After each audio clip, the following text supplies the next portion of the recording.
at RICEP, and on behalf of UNESCO Regional Office for the Gulf States and Yemen and the Regional Center for Education Planning, it's my great pleasure today to welcome you to today's high-level seminar, Reimagining Education Continuity, the Role of AI in Times of Crisis. Over the past decades, education systems have experienced unprecedented disruptions caused by pandemics, conflicts, climate-related disasters, and economic shocks. These challenges have highlighted a fundamental question for education leaders worldwide, which is, how can we ensure that learning never stops, even in the most challenging circumstances? So today's seminar brings together international experts, policymakers, and practitioners to explore how artificial intelligence can move beyond merely being a technological innovation and becoming a strategic enabler of education continuity and resilience and preparedness. So our discussion today follows a clear journey. We begin with a strategic vision, and then we move to practical examples and real-world applications. And finally, we're going to be concluding with a discussion on policy directions and recommendations for the future. Before we begin, I'd like to express our sincere appreciation to all the speakers and participants and partners for joining us today. And I will be introducing our speakers in a bit. I just also wanted to tell the audience that we have live translation available. So please, if you want to select a language, go to the globe icon on Zoom. You can choose English or Arabic as per your preference. In this session, we're going to be having people speaking in different languages according to their comfort. So if you prefer Arabic, please choose that from the menu on Zoom, globe icon. If you prefer English, you can choose that. بس ملاحظة إنه في ترجمة فورية متوفرة، اللي حابب يسمع الندوة بالعربي في أيقونة الكرة الأرضية على زوم، فيكم تضغطوا عليها تختاروا عربي أو إنجليزي اللي بيريحكم. Now I'm going to introduce our first speaker, Mr. Salah Khalid, who's the director of the UNESCO Regional Office for the Gulf States and Yemen. He brings extensive international experience in education policy, international cooperation, and sustainable development. Throughout his career with UNESCO, he's worked closely with government and development partners to advance education reform, capacity development, and progress towards Sustainable Development Goal number 4 across the Arab region and beyond. Mr. Khalid, the floor is yours. Thank you so much, dear Noura. سعادة السيد. ألو. سامعني؟ سامعتك بس شوي في اكو. لا الايكو مش من عندي. مش عارف. اوكي.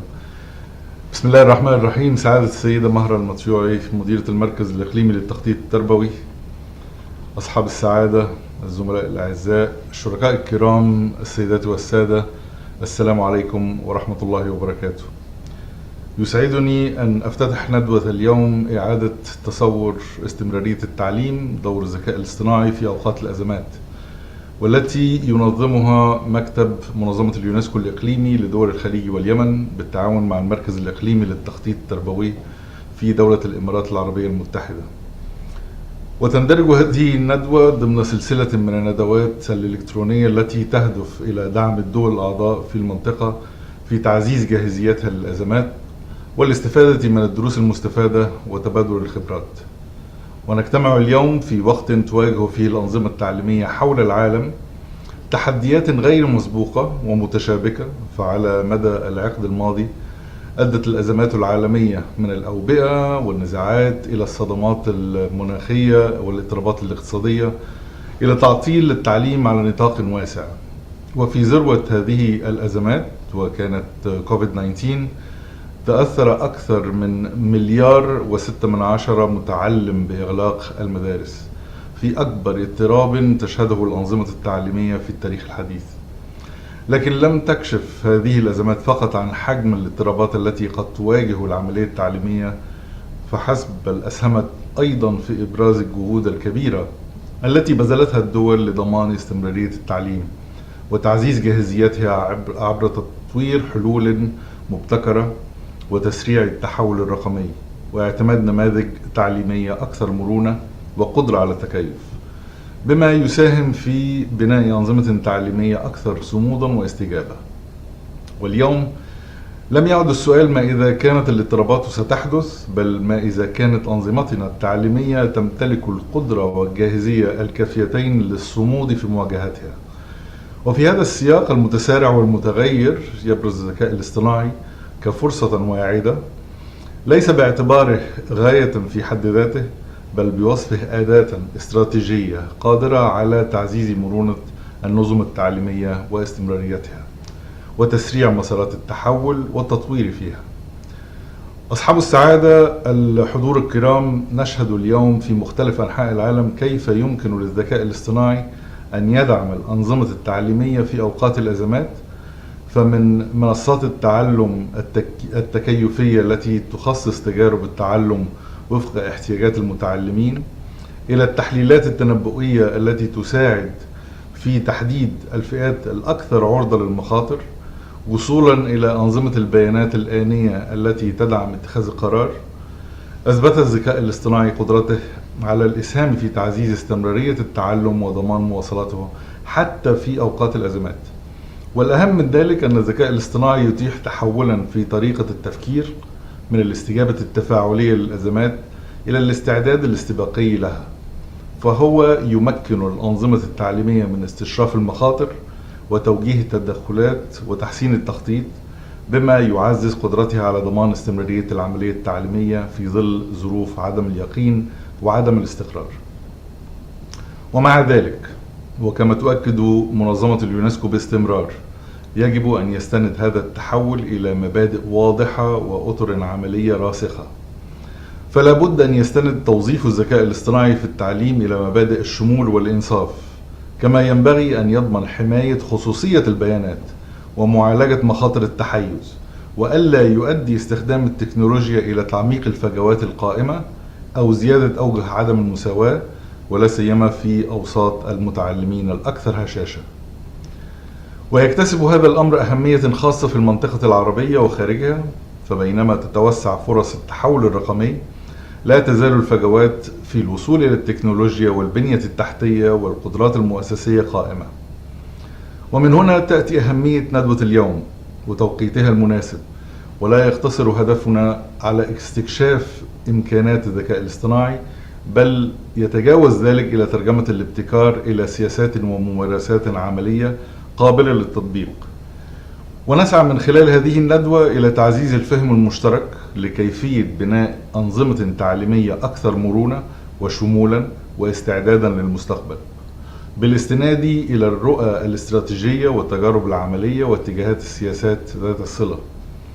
ويشرفنا أن نجمع اليوم صناع السياسات والخبراء والممارسين والشركاء من مختلف أنحاء المنطقة وخارجها، وستشكل خبراتكم ورؤاكم الجماعية عنصرا محوريا في بلورة حلول مبتكرة وقابلة للتطبيق في آن واحد. واسمحوا لي أن أختتم بالتأكيد على أن استمرارية التعليم لا تقتصر على مجرد الاستجابة للأزمات، بل تتجاوز ذلك إلى بناء أنظمة تعليمية قادرة على التكيف والتطور وصون الحق في التعليم وضمانه في جميع الظروف. وفي منظمة اليونسكو ومن خلال مكاتبنا ومراكزنا المختلفة نؤكد دائما على التزامنا بدعم الدول الأعضاء في تسخير إمكانات الذكاء الاصطناعي، بما يعزز النظم التعليمية ويصون مبدأ الإنصاف ويسهم في تحقيق أهدافنا المشتركة، وفي مقدمتها الهدف الرابع من أهداف التنمية المستدامة. أتمنى لكم نقاشا مثمرا وملهما، وأشكركم جميعا، وأشكركم على المشاركة وعلى وقتكم، والسلام عليكم ورحمة الله وبركاته. Thank you so much, Mr. Khalid. شكرا جزيلا. It's now my pleasure to invite Ms. Mahra Hilal Al-Mutawi, Director of the Regional Center for Education Planning, to speak next. Under her leadership, The Regional Center for Education Planning has expanded its regional role in education planning, policy development, leadership, capacity building, and knowledge production, supporting ministries of education and educational institutions all across the GCC region and the Arab region and beyond. Ms. Mahra, thank you so much. The floor is yours. شكرا نورا. أستاذ صلاح خالد مدير مكتب اليونسكو بالدوحة، أصحاب السعادة، الخبراء المتخصصون وصناع السياسات التربوية، السلام عليكم ورحمة الله وبركاته. يسعدني أن أرحب بكم في هذه الندوة الإقليمية رفيعة المستوى التي ينظمها المركز الإقليمي للتخطيط التربوي بالشراكة مع مكتب اليونسكو الإقليمي لدول الخليج واليمن تحت عنوان الذكاء الاصطناعي لاستمرارية التعليم في أوقات الأزمات. كما يسرني أن أتوجه بخالص الشكر والتقدير إلى شركائنا في منظمة الأمم المتحدة للتربية والعلوم والثقافة اليونسكو، وإلى جميع الخبراء والمتحدثين والمشاركين من مختلف الدول العربية والدولية الذين يجتمعون اليوم حول قضية أصبحت تمثل أهم أولويات السياسات التعليمية في العالم. نجتمع اليوم في لحظة يشهد فيها العالم تحولات غير مسبوقة في طبيعتها وسرعتها وتأثيرها، فلم يعد التعليم يعمل في بيئة مستقرة أو يمكن التنبؤ بها كما كان في السابق، بل أصبح يعمل في عالم يتسم بالتغييرات المتسارعة والأزمات المتعاقبة والاضطرابات المتزايدة. وتشير تقديرات الأمم المتحدة إلى أن عدد الأشخاص المتأثرين بالكوارث الطبيعية قد تضاعف تقريبا خلال العقود الأخيرة، بينما تتزايد حدة الأزمات الصحية والاقتصادية والنزاعات المسلحة والتحديات المناخية بصورة غير مسبوقة. لقد كشفت جائحة كوفيد-19 بوضوح حجم الهشاشة التي يمكن أن تواجهها الأنظمة التعليمية عندما تتعرض لأزمات واسعة النطاق، حيث أغلقت المدارس والجامعات في أكثر من 190 دولة، وتأثر أكثر من 1.6 مليار متعلم حول العالم، أي ما يقارب 90% من إجمالي المتعلمين المسجلين آنذاك. ولم تكن هذه الأزمة حدثاً عابرا، بل شكلت نقطة تحول استراتيجية دفعت الحكومات والمؤسسات الدولية إلى إعادة التفكير في مفهوم استمرارية التعليم وجاهزية الأنظمة التعليمية للمستقبل. ولم تتوقف التحديات عند الجائحة، فوفقاً لبيانات اليونسكو شهد عام 2024 وحده تعطل تعليم ما لا يقل عن 242 مليون طالب وطالبة بسبب الظواهر المناخية الحادة والكوارث الطبيعية، في حين لا يزال ملايين الأطفال والشباب في المناطق المتأثرة بالنزاعات والأزمات الإنسانية يواجهون صعوبات كبيرة في الوصول إلى تعليم آمن ومستمر وعالي الجودة. ومن هنا لم يعد السؤال الذي يشغل صانعي السياسات هو كيف نستأنف التعليم بعد انتهاء الأزمة، بل أصبح السؤال الأكثر أهمية هو كيف نبني أنظمة تعليمية قادرة على مواصلة التعليم أثناء الأزمة والتكيف معها والتعافي منها بسرعة وكفاءة، مع الحفاظ على الجودة والإنصاف وعدم ترك أي متعلم خلف الركب. السيدات والسادة، في خضم هذه التحديات المتسارعة يبرز الذكاء الاصطناعي بوصفه أهم التحولات التقنية والاستراتيجية في القرن 21. فالعالم اليوم لا يعيش مجرد ثورة رقمية جديدة، بل يشهد تحولا شاملا يعيد تشكيل الاقتصاد وسوق العمل والخدمات العامة وأنظمة التعليم. وتشير التقديرات الاقتصادية العالمية إلى أن الذكاء الاصطناعي قد يضيف أكثر من 15.7 تريليون دولار أمريكي للاقتصاد العالمي بحلول عام 2030، وهو ما يعادل تقريبا حجم الاقتصادين الصيني والهندي مجتمعين في الوقت الراهن. كما تشير الدراسات إلى أن ما يقارب 70% من الوظائف الحالية ستتأثر بدرجات متفاوتة بتطبيقات الذكاء الاصطناعي خلال العقد القادم. أما في قطاع التعليم فقد أصبح الذكاء الاصطناعي أحد أسرع المجالات نمواً، حيث يتوقع أن يتجاوز حجم سوقه العالمي عشرات المليارات من الدولارات خلال السنوات المقبلة، مدفوعاً بالطلب المتزايد على التعلم الشخصي والتحليلات الذكية والمساعدات التعليمية الرقمية وأدوات دعم المعلمين وصناع القرار. لكن أهمية الذكاء الاصطناعي لا تكمن فقط في تطوير التعليم في الظروف الطبيعية، بل في قدرته على تعزيز استمرارية التعليم أثناء الأزمات. فهو يوفر إمكانات واعدة لتقديم التعلم التكيفي الذي يراعي الفروق الفردية بين المتعلمين، وتحليل البيانات الضخمة للتنبؤ بمخاطر التسرب والانقطاع، وتحديد الفئات الأكثر عرضة للتأثر بالأزمات، وتوجيه الموارد بصورة أكثر كفاءة، وتقديم الدعم الفوري للمتعلمين والمعلمين. إضافة إلى تحسين التواصل متعدد اللغات مع الأسر والمجتمعات المحلية في أوقات الطوارئ. كما تتيح النماذج التنبؤية المعتمدة على الذكاء الاصطناعي إمكانية الانتقال من إدارة الأزمات بعد وقوعها إلى استشرافها والاستعداد لها مسبقاً، وهو ما يمثل نقلة نوعية في فلسفة التخطيط التربوي الحديثة. إلا أن هذه الإمكانات الواعدة لا تعني أن الذكاء الاصطناعي يمثل حلاً سحرياً لجميع التحديات. فاليونسكو تؤكد باستمرار أن وتيرة تطور التكنولوجيا أصبحت أسرع من قدرة العديد من الأنظمة على تطوير التشريعات والسياسات المنظمة لها. وتشير تقارير دولية حديثة إلى أن أقل من ثلث الأنظمة التعليمية في العالم تمتلك حتى الآن سياسات أو أطر تنظيمية واضحة لاستخدام الذكاء الاصطناعي في التعليم. ولهذا فإن القضية الأساسية لم تعد تتمثل فيما إذا كنا سنستخدم الذكاء الاصطناعي أم لا، بل في كيفية استخدامه ولأي أهداف ولصالح من وتحت أي ضوابط أخلاقية وقانونية ومؤسسية. إن رؤيتنا لهذا التحول يجب أن تبقى رؤية إنسانية في جوهرها، رؤية تضع المتعلم في المركز وتحافظ على دور المعلم بوصف حجر الزاوية في العملية التعليمية، وتصون الكرامة الإنسانية والخصوصية والعدالة والشفافية والمساءلة. السيدات والسادة، ومن هذا المنطلق يأتي دور المركز الإقليمي للتخطيط التربوي الذي أنشأ بموجب اتفاقية بين حكومة دولة الإمارات العربية المتحدة ومنظمة اليونسكو عام 2003، ودشن رسميا في إمارة الشارقة عام 2007 بوصفه مركزا من الفئة الثانية تحت رعاية اليونسكو. ومنذ تأسيسه عمل المركز على دعم وزارات التربية والتعليم والمؤسسات التعليمية في المنطقة العربية من خلال بناء القدرات الوطنية والإقليمية في مجالات التخطيط التربوي والسياسات التعليمية والقيادة والإدارة التربوية وإنتاج المعرفة التربوية ونشرها وتعزيز استخدام البيانات والأدلة في صنع القرار. وعلى مدى السنوات الماضية نفذ المركز مئات البرامج التدريبية والندوات والملتقيات والإصدارات المعرفية، واستفاد من أنشطته آلاف المسؤولين والخبراء والممارسين التربويين من مختلف الدول العربية. وتأتي هذه الندوة امتدادا طبيعيا لهذه الرسالة، وانطلاقا من قناعة راسخة بأن بناء أنظمة تعليمية أكثر مرونة وقدرة على الصمود يتطلب الاستثمار في السياسات والقيادات والمهارات والمؤسسات بقدر ما يتطلب الاستثمار في التكنولوجيا نفسها.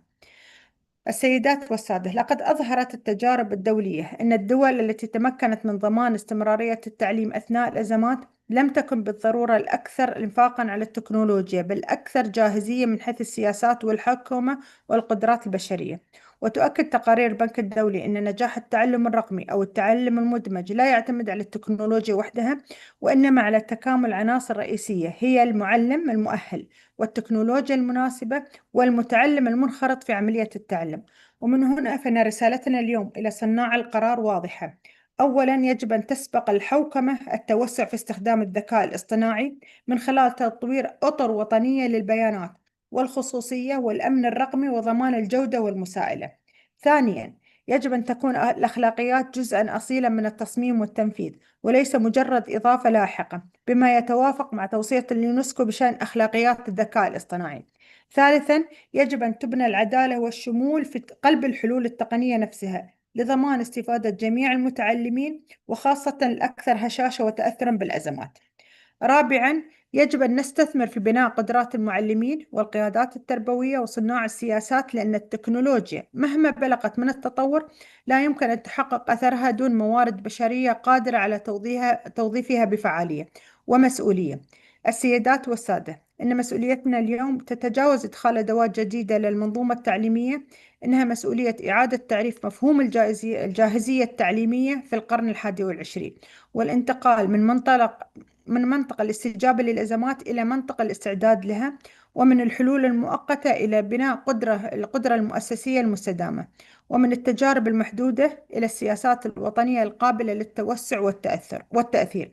نأمل أن تخرج هذه الندوة بثلاث مخرجات: توصيات سياسية عملية وقابلة للتنفيذ، وشراكات فاعلة لتبادل الخبرات والمعرفة بين الدول والمؤسسات. وفي الختام، أجدد ترحيبي بكم جميعا، وتطلع إلى نقاشات ثرية وحوارات بناء تسهم في تحويل المعرفة إلى سياسات، والسياسات إلى ممارسات، والممارسات إلى أثر حقيقي ينعكس على حياة ملايين المتعلمين في منطقتنا العربية وعلى مستوى العالم. شكرا لكم، وأتمنى لندوتنا كل النجاح والتوفيق، والسلام عليكم ورحمة الله وبركاته. Thank you so much to both Mr. Salah Khalid and Ms. Mahr Al-Mutayari for setting the stage for today's discussion. As we've heard, ensuring education continuity, it's no longer simply a matter of emergency response. It's become a very strategic imperative for education system worldwide. Before I continue, I just want to remind the audience that if you have a question, please put it in the Q&A section. We're going to be taking 2 or 3 questions after our keynote speaker. So please make sure you put it in the Q&A section of Zoom, not the chat. So our next speaker is going to help us frame this challenge from a global perspective, and it's my honor to introduce her to you. Professor Rose Luckin is internationally recognized as one of the world's leading scholars on artificial intelligence in education. She's a professor emerita at University College London, and she's also the founder and CEO of Educate Ventures Research and the co-founder of the Institute for Ethical AI in Education. She is an advisor to governments and international organizations and one of the most influential voices globally on the future of AI and learning. With more than 3 decades of research and leadership experience, she has advised policymakers across Europe, Asia, Middle East, North Africa on how AI can transform education while maintaining an ethical and human-centered approach. She's also the author of several influential books, including Machine Learning and Human Intelligence and AI for School Teachers, and has received numerous international awards. Professor Rose, we are honored to have you with us here today. The floor is yours. Thank you so much, and thank you for inviting me. Excellencies, experts, colleagues, participants, it's a real pleasure to talk to you today. And it's such an important topic that we're addressing. Now, I'm just going to share my slides and just check that everybody can see them. Right, are you seeing the slides clearly? Yes, but please, can you put them in presentation mode? Yes, I've just realized. Is that better? Yeah. Yeah, Thank you. great. Thank you so much. And thank you, Mr. Saleh and Ms. Mara, for your comments, because they really align with what it is I want to talk to you about today. It's very much about strategy and being really strategic about the way that we think about AI in education and the way that it can really help us to build that resilience. So yes, I've been working in the area of AI in education for many years, and it's really interesting to watch the way that the launch of the generative AI tools in 2022 has really promoted discussion, thinking, use of AI within education. But there's still a lot that we learnt previously that's relevant to what it is we need to do, particularly when we're thinking about resilience. So what I'm going to do in this brief presentation today is just think about resilience as a strategic property. Then I'm going to look at 2 tools that I think can be really helpful when you're trying to grapple with the complexity that AI brings, and then offer some closing thoughts. And hopefully, there'll be some questions and we can have a discussion later as well. But first, one important fact about AI, because I think it's really important to contextualize any conversation about AI in one of the key factors that is behind why AI can do the things that it can do. And so I always like to stress that modern artificial intelligence, which is in the main machine learning, really is all about 3 key ingredients: data, algorithms, and computing power. And by thinking about those 3 components, when we think about AI, it can help us to move beyond just using the tools to understanding something about the behaviors these AI tools engage in. And that helps us to use them more effectively. So basically, these modern AI tools are trained, they learn by processing huge amounts of data. But when we think of it in that way, we realize that the quality of the data and the completeness of the data impacts on what that AI can do. as does the nature of the algorithm, the instructions to the machine about how it processes the data to learn, and then how it processes what we ask it to do. And of course, the computing power is what enables that processing to happen. So it's really helpful to always have in the back of your mind when you're thinking about AI, that AI is basically these three things in the right quantity and the right quality. And so if an AI has not been trained on data about the problem you're trying to solve, it won't be able to deal with it, or it'll be limited in its response. We just need to bear that in mind. But basically, resilience is a strategic priority. As the speakers who've gone before me have stressed, it's not technical. It's about whether we can be resilient when normal conditions fail. And so systems who prosper in these such circumstances are not the ones that necessarily have spent the most on the technology or have the most sophisticated technology. It's all about having that clear strategy and that really clear sense of purpose about why we're going to use AI. What do we want it to achieve? And I also think it's really important to remember that continuity of delivery is not the same as continuity of learning. And I think a lot of us learned that enormously during the pandemic. Just because we can continue to deliver an education service to students doesn't necessarily lead to a continuity in their learning. And AI can be really helpful in helping us to understand and know the extent to which that learning is continuing to happen. But I think when we think about purpose and we think about the vision that should drive the strategy that will build that resilience for us as we use AI in education, this is a key question that should be the heart of what it is we're trying to do. How can we prepare students to thrive with AI rather than creating dependency that erodes their thinking? And I say this because we're seeing increasing evidence that not just students, but we're focusing on students here, are using AI tools, but often to offload their thinking, not to engage in deeper thinking.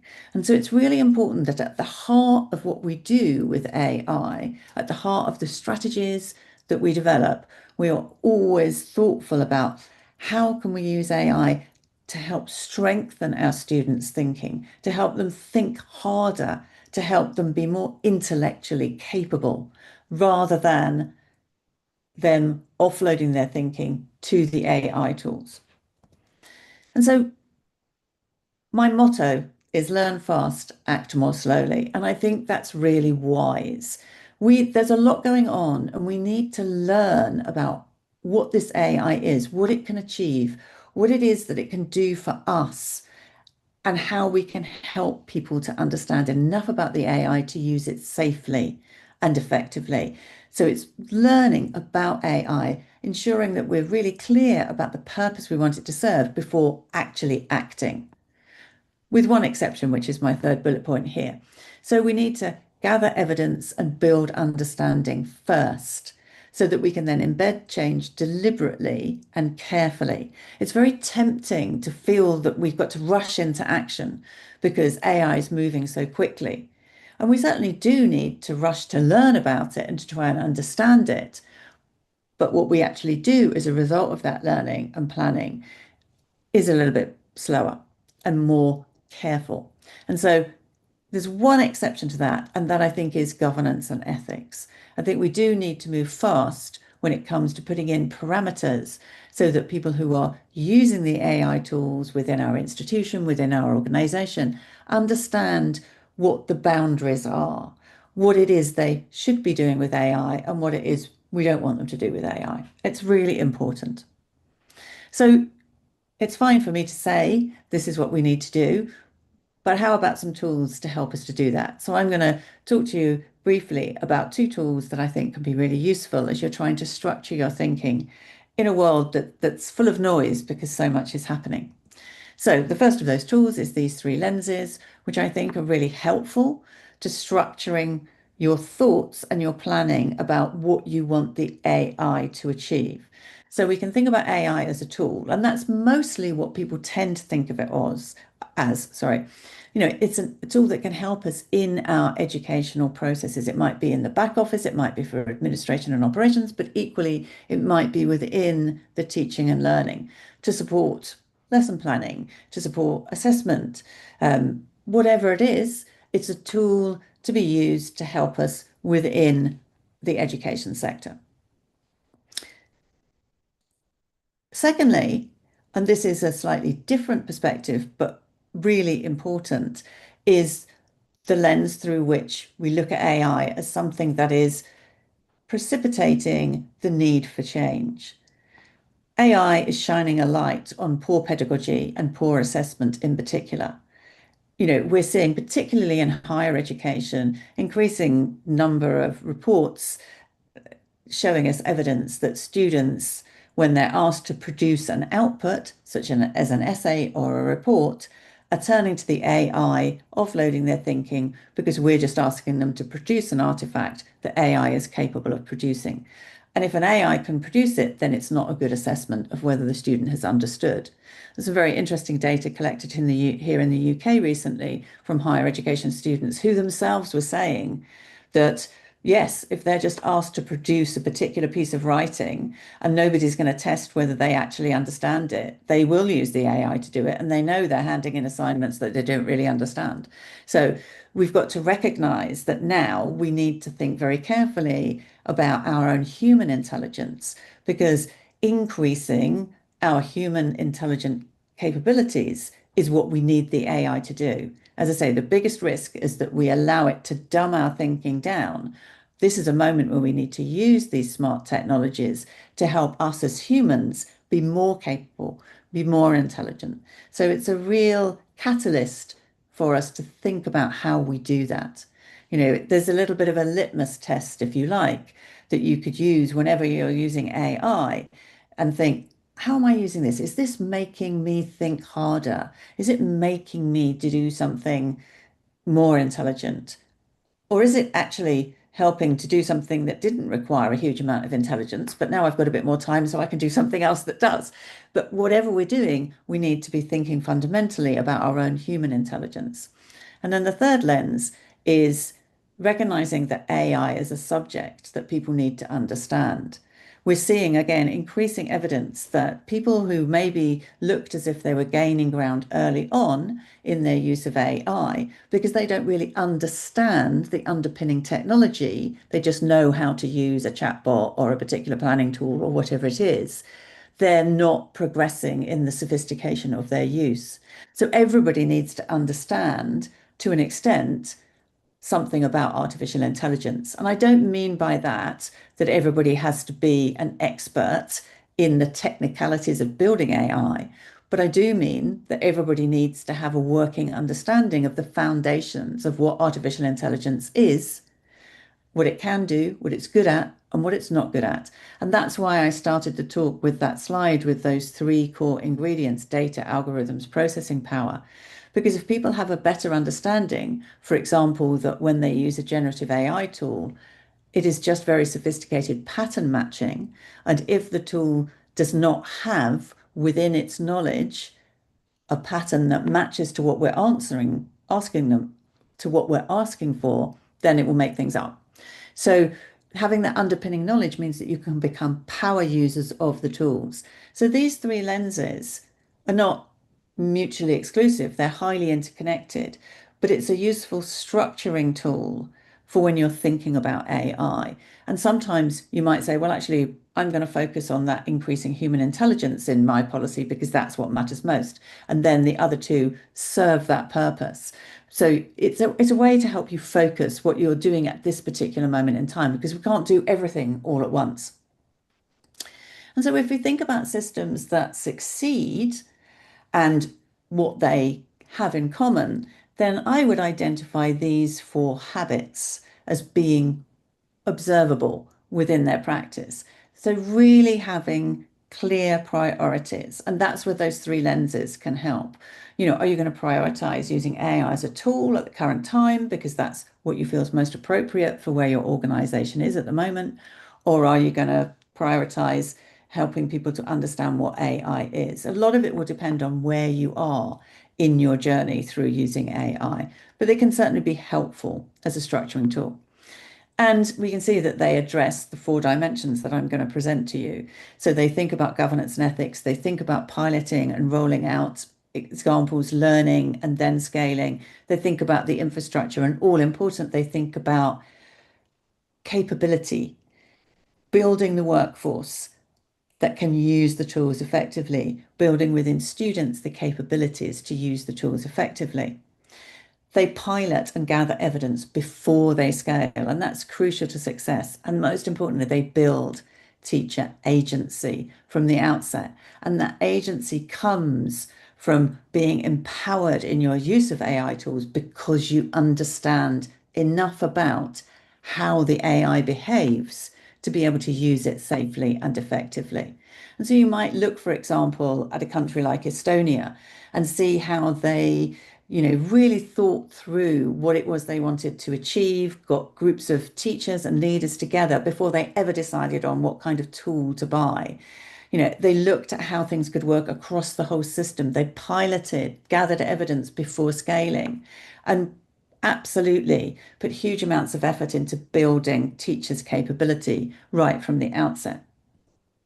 And so here are the dimensions in a strategic framework that's something that's been built from my years of experience of working in AI. Most important is that vision at the start. It's really important to be very clear about what your vision is for AI within your organization. What's the fundamental thing you want to focus on? So, for example, I've seen organizations who've said, right, metacognition is key to what we want our students to gain. It's a capability of the future. It will empower them as learners for the future. So we fundamentally want our AI use and policy to build metacognitive capability within our students and equally within our staff. And so that is the key element of the vision. And then around that vision, you have the 4 key dimensions: governance and ethics, which, as I've said when I was talking about my motto of learn fast, act more slowly, is the one area where I think it's important to act more quickly. Iterative unit applications, trying things out, piloting them, collecting evidence so that you know the extent to which those are working. And I always suggest using a logic model and a theory of change approach when you're designing those unit applications. And then, of course, the infrastructure, the technology and data infrastructure is hugely important. But people, most important of all, what's the people capability that you're building? So it's important to approach those 4 dimensions. And yes, of course, it's highly likely you'll do them in some kind of a sequence, in a serial way, but they're highly interconnected, and the real power comes when they are connected together. And that's where the resilience comes from. And if you feel as if you're overwhelmed because there's so many policy frameworks out there, and now here am I saying, here's a new one that, and I can send you more details of that framework. There are publications about it. Actually, if we look at some of the very well-respected, well-thought-through policy frameworks that are out there, you can map them to these tools. So, for example, if we take the 3 lenses, you can look at some of the frameworks that we know are being used out there and think about the 3 lenses and look at where the emphasis within those frameworks is. And so you might say, okay, well, I'm really concerned about primary education. So I might look at that OECD Digital Education Outlook 2026 because that's where I want to focus. Or I really want to, sorry, not primary, I really want to focus on AI for change. So I'm going to focus on a framework where that lens to that focus on human intelligence is what's most important within that framework. So again, you've got OECD Digital Education Outlook, you've got the UNICEF EdTech for Good, you've got World Bank EdTech Readiness, where that is the primary lens that's being used. And of course, they all approach all of the lenses to an extent, but you might find it a useful tool. Those 3 lenses are a useful tool when you're navigating some of the existing frameworks that are out there, indeed, that you might be using. And equity, as the speakers who've gone before me have said, is hugely important. And we need to think about equity in its broadest term. So, for example, we might not always think about the background of the individual and what they bring to their use of AI. But some very interesting data from the UK. This is from incoming undergraduates, so a large study of 5,500, looking at what they were using AI for and how they were using it before they arrived at university. And you can see there's a clear difference depending on what background discipline the student has been focusing on.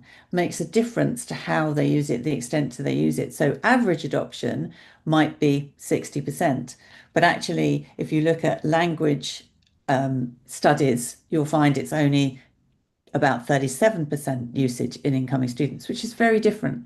So we need to recognize that students, of course, are not a homogeneous group. They're very different, and that, for example, their area of study makes a difference to how they perceive the way that they should be using artificial intelligence. So, as we've already heard, it's not the tool choice qua the technology that's important. It needs to be an ethical question as much as a technical question, because it's really important that the way that we select, the way that we evaluate, the way that we build oversight into the AI tools is built on a question of values. Because we know that resilient systems who build that accountability in right from the start are stronger.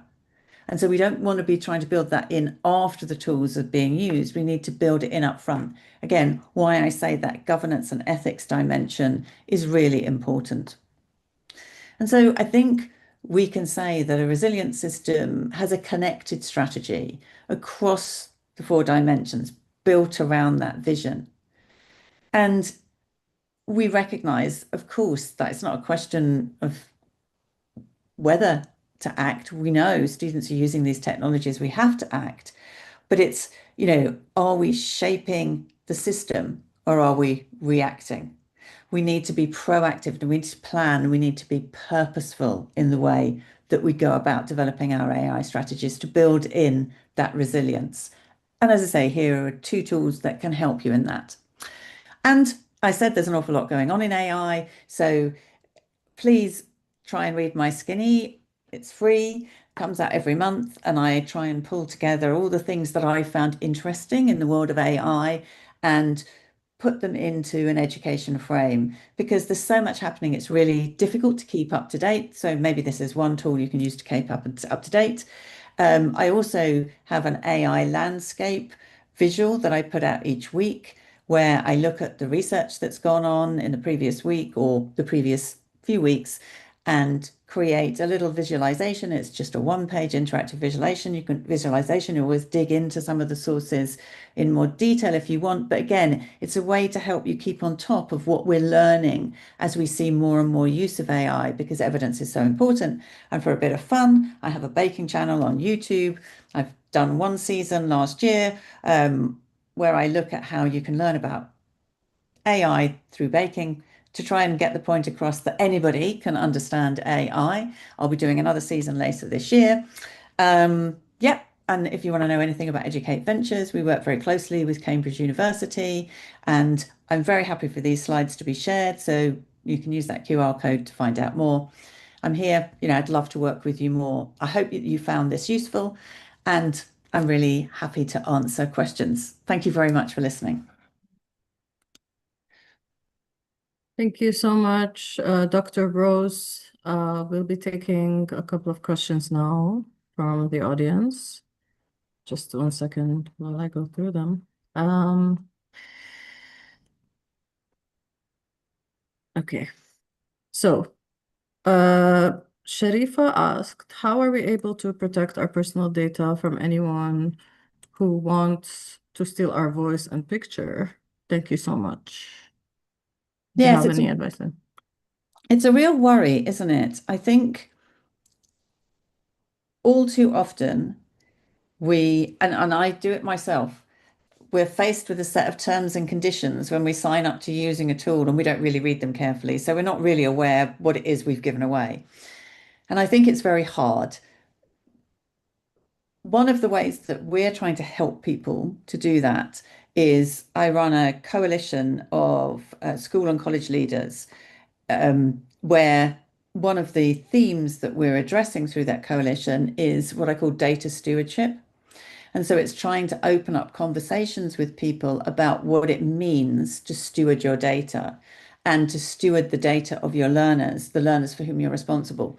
And so I think developing a better understanding of what data stewardship is can help you protect yourself against misuse of your personal identity, your personal property. But it's not easy. And there is no easy answer to that question, because in the end, it actually comes down to what you give permission for each time you sign up to use a tool.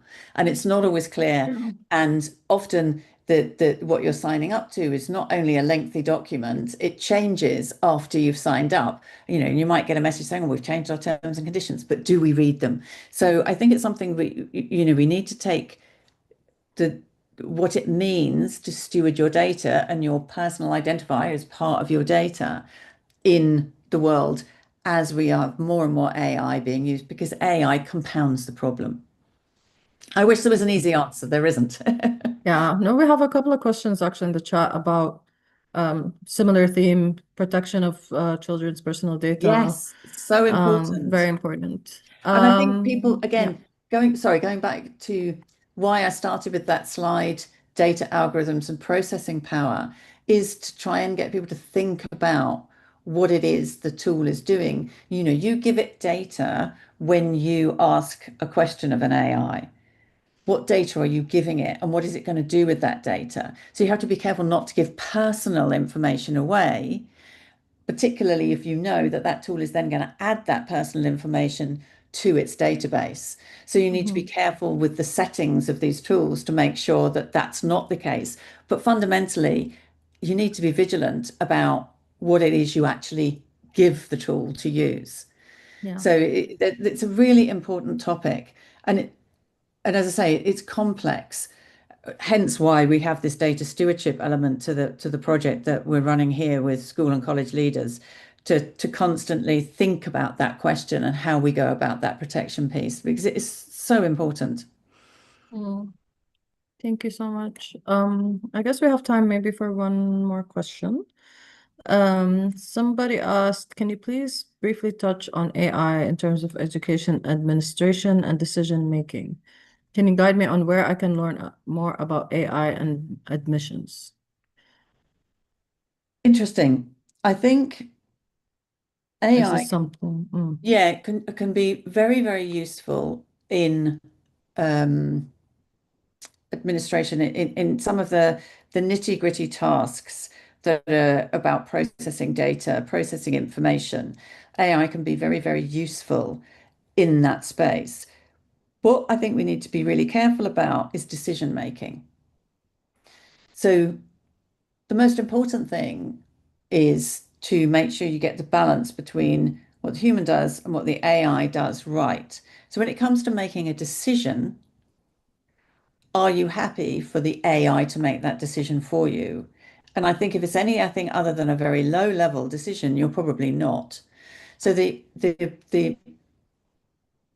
way to think about a task when you're thinking about using an AI is to try and unpack what parts of that task you're happy for the AI to take on, but what parts of that task the human really needs to maintain oversight. And we hear a lot about human in the loop, but what does that actually mean? And I think perhaps people need to spend more time actually unpacking what that administrative process is, and then thinking about which elements of it are they happy for AI to take over?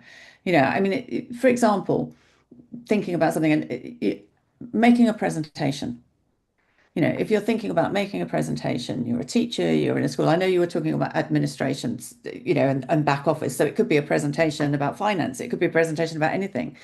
At what point is the AI going to help you? I don't think it should help you deciding what it is you're going to talk about, because you know the audience. So I don't think it should help you in deciding what the purpose of the presentation is. That's for you to decide.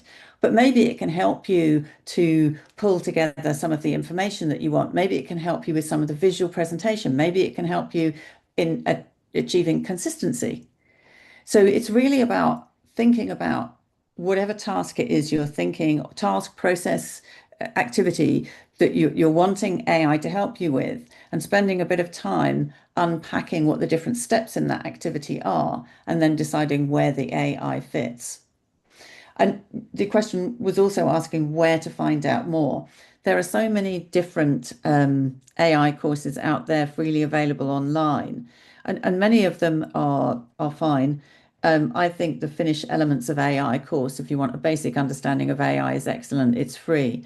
But I think if you want something that's specifically for that back office, then you probably need to look at a specific provider. I mean, we have a lot of free resources on our website, and I can certainly, send you some links afterwards to some of those. But I also think it's important to learn with colleagues. Where I see the most gains is where an organization has set up learning communities.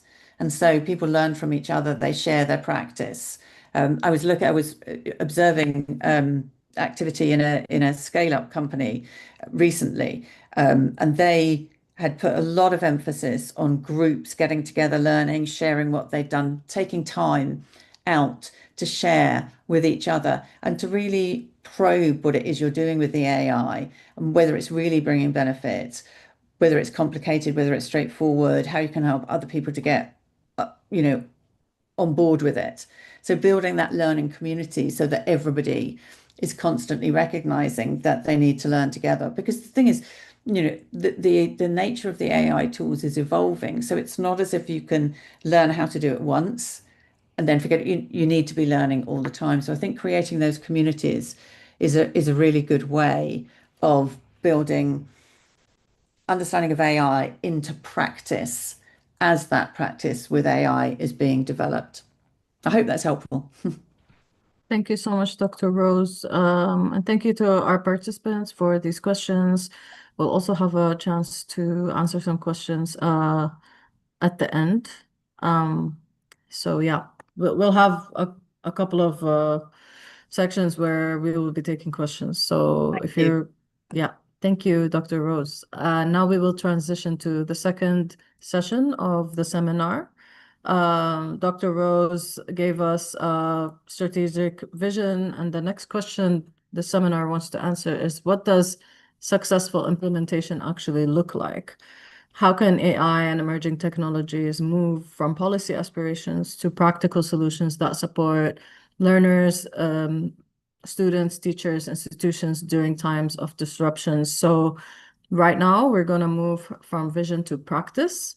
Our first presenter is Dr. Shakir Lashwell, who's going to be presenting our first case study. He'll be talking for about 10 to 12 minutes. Dr. Shakir currently serves as the Executive Director of the Global Studies Institute in Qatar and brings more than 20 years of experience in education, educational leadership, and technology-enabled learning. Throughout his career, he's also worked extensively on integrating innovation, digital transformation, AI, and education technology into teaching and learning environments. Before his current role, he spent more than 15 years working with the New York education system and later led major educational developments across the region. So he has a unique experience across schools, higher education, education leadership, and international development that will make his insights very valuable to us today about how technology can strengthen resilience and continuity in education. So, Dr. Shakir, the floor is yours. We can see your screen. Everything looks good. You may begin. Thank you so much.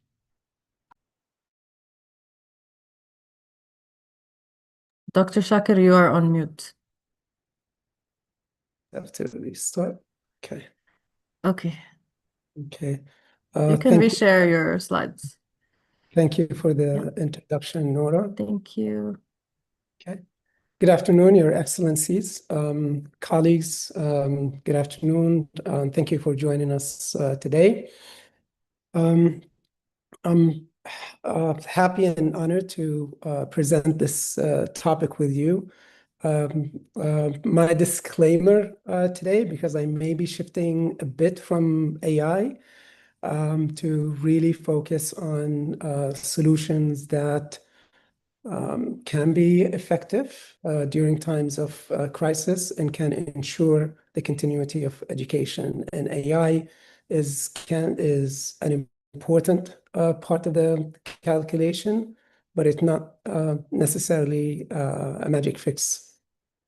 So I want to so today what we'll do is we'll talk about the disruption and the various tools that can be used, and we'll reflect on some of the cases that we can learn from, and then we'll end by discussing the role of AI. In 2017, I was living in Jeddah, Saudi Arabia, with my family. And at the time, the American International School of Jeddah began to implement what they called virtual days. The reason the school wanted to do the virtual days is because that was the school's way of ensuring continuity, education continuity, and for the students, because in Jeddah, schools were experiencing several closures due to rain and sandstorms. So in 2019, when COVID hit, the school was able to pivot to online instruction almost immediately. The reason they were able to do that is because they had a strategy. And so it's important not to confuse technology with strategy. And as Dr. Maraz also emphasized, it's about having prepared systems. And so everyone had the technology, but what the American International School of Jeddah had also beside that, they had trained the staff, they had trained the parents, they had trained the students, and they had the habits of preparedness so that when COVID hit, they were able to accommodate and go online immediately. For us, when we consider continuity of education and when we look for the tools, we have to consider the disruptions that we're trying to solve and to deal with. We also have to consider for whom are we going to address these disruptions? Are we talking about students in urban areas, students in rural areas? And most importantly, also, what constraints exist? Do I have electricity? Do I have bandwidth? What kind of resources and what kind of access do students have and the communities have? And then from there, we can jump to identifying the tool that fits this, the context.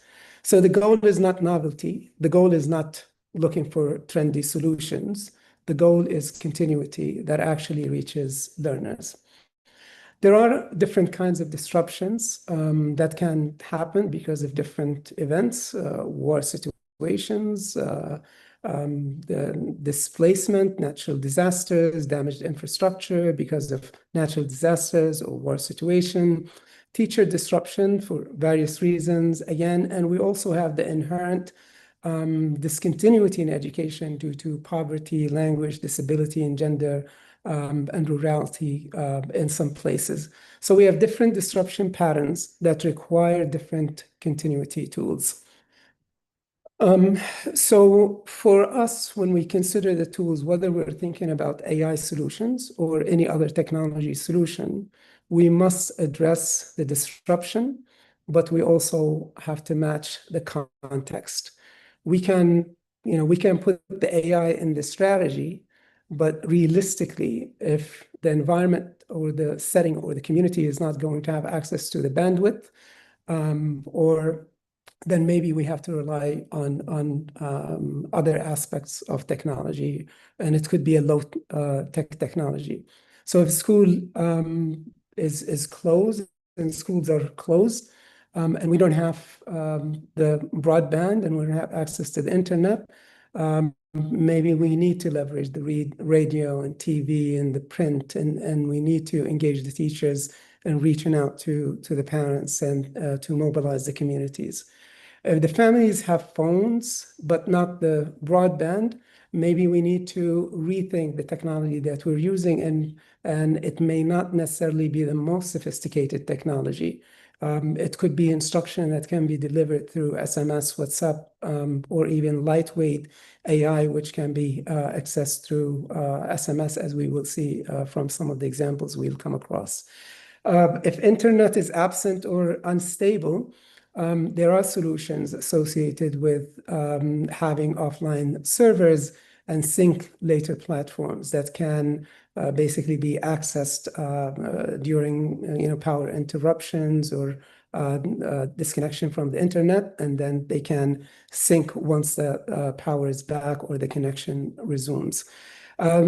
Teachers overload or dispersion, we have to figure out the tools that can reduce that workload. And this is where actually AI can potentially play a role. So I'm here as a staunch advocate of technology and the use of AI. I also have to be realistic in assessing the extent of disruption and the limitations that exist, and advocate for considering various tools, not just AI, and then use AI to amplify the pathway that already fits the crisis.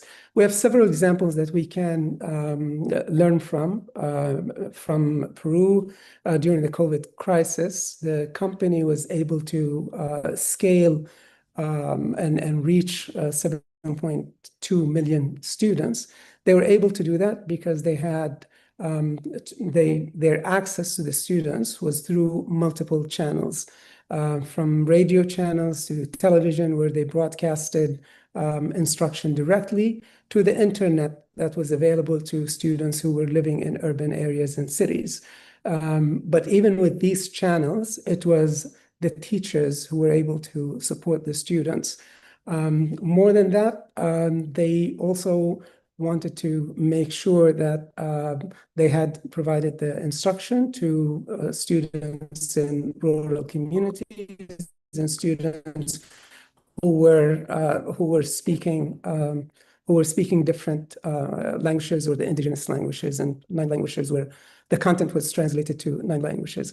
And Sierra Leone, again, another example of how prepared systems, if we have strategies and if we have prepared systems, they can be activated faster than having to improvise, and faster than having to activate or create a new system.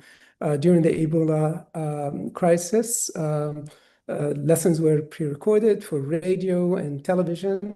And then basically what happened is students were able to use the phone lines to call in with their questions and engage teachers and to learn or answer their questions during that interaction. In 2019, during the COVID response, that system was reactivated.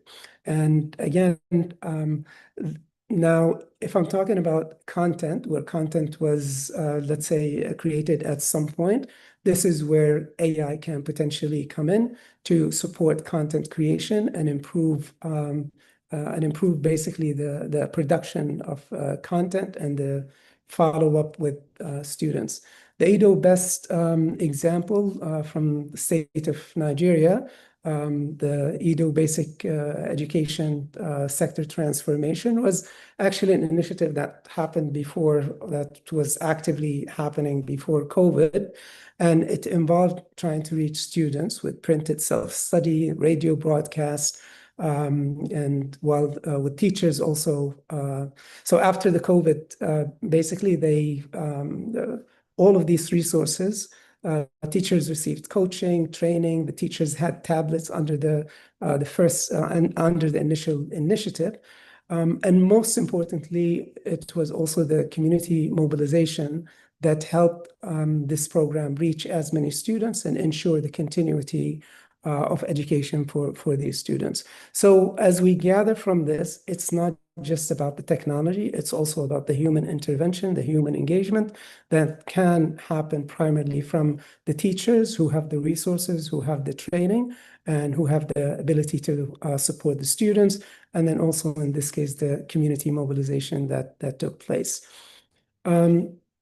Technology and access in Lebanon, we have an example of supporting students in a refugee situation.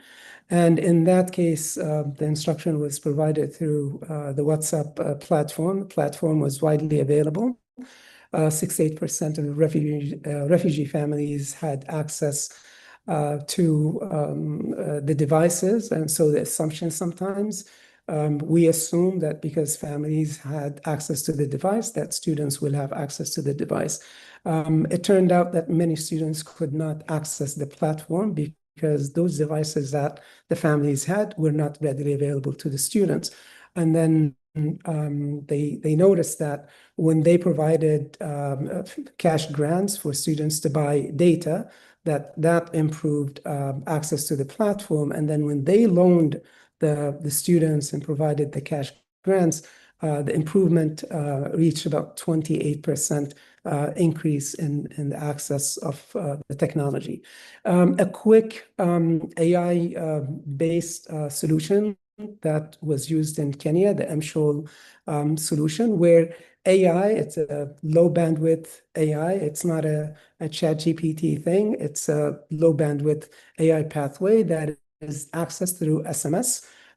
So this involves like building servers which students can access through SMS and engage in the system, diagnose their levels and give them basically personalized instruction, and then provides data monitoring their progress. If you look at the system, they were able to only reach about 23,000 students in this case. And the cost of the system, it's relatively low, from $2 to $5. But the hindrance and the challenge is in securing the money for families and for the system to pay for the SMS and pay for the data plan in this case. So from all of these examples, we can see that AI may be difficult to implement as a first line solution, because the constraints that exist in the environment can impede people's ability and students' ability to access these different platforms. Nevertheless, AI today, it can be used at the front end by policymakers, by leaders in terms of building the strategies, and also in terms of creating the content, translating and localizing content, especially when we have students in different locales speaking different languages, personalizing practice, detecting the engagement in the dashboards, and figuring out or following the data. Supporting teachers and also caregivers. So we're not talking about, so I think we would be going in the wrong direction if we were looking to use AI as this magic solution. I think it is best for us to develop a toolbox where we have low-tech solutions, where we have highly innovative solutions that we can leverage and deploy effectively at a time of crisis to ensure the continuity of education for the various communities. And so this is just a quick sample. Low-tech channels, as we had discussed, the mobile communication, digital platforms, offline systems, teacher support, caregiver support, which is critical, and then introducing the targeted layer to amplify those pathways. So readiness means having options before the next crisis arrives. Thank you, and I apologize if I extended beyond my time. Thank you. Thank you so much.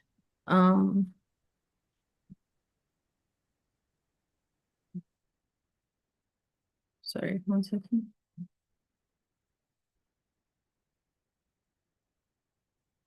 Thank you so much, Dr. Shakir. Our next speaker, who's going to also be presenting a practical case study for us, is Dr. Hajar bin Asfour. She serves as the Deputy General Manager of the Empowerment Sector at the National E-Learning Center in Saudi Arabia. She previously held the position of Deputy General Manager of the Customer Service Sector. She holds a PhD in Applied Linguistics from the UK and a master's degree from the US and an executive master's in management and entrepreneurship from Prince Mohammed bin Salman College. Before her current role, she also served as a university professor and vice dean of the Institute of Arabic Linguistics at King Saud University. So very, very excited to have her. Dr. Hajar, the floor is yours. السلام عليكم ورحمة الله وبركاته. بسم الله الرحمن الرحيم. أسعد الله مساءكم جميعا بكل خير. بداية أتقدم بخالص الشكر والتقدير للمركز الإقليمي للتخطيط التربوي، للمكتب مكتب اليونسكو الإقليمي كذلك، على استضافتهم لهذه الندوة المهمة، وعلى استضافتنا شخصيا لهذه الندوة، وعلى جهودهم القيمة والرائعة في دعم الحوار المعرفي وتعزيز التعاون في قضايا التعليم والتحول الرقمي واستشراف مستقبل التعليم. إذا سمحتوا لي أشارك العرض.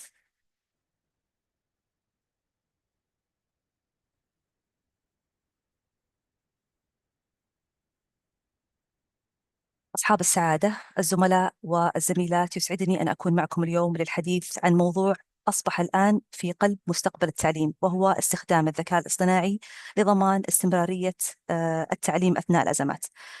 عندما نقول أزمات قد يتبادر في أذهاننا مباشرة الجائحة أو إغلاق المدارس، لكن الواقع اليوم أوسع بكثير من ذلك.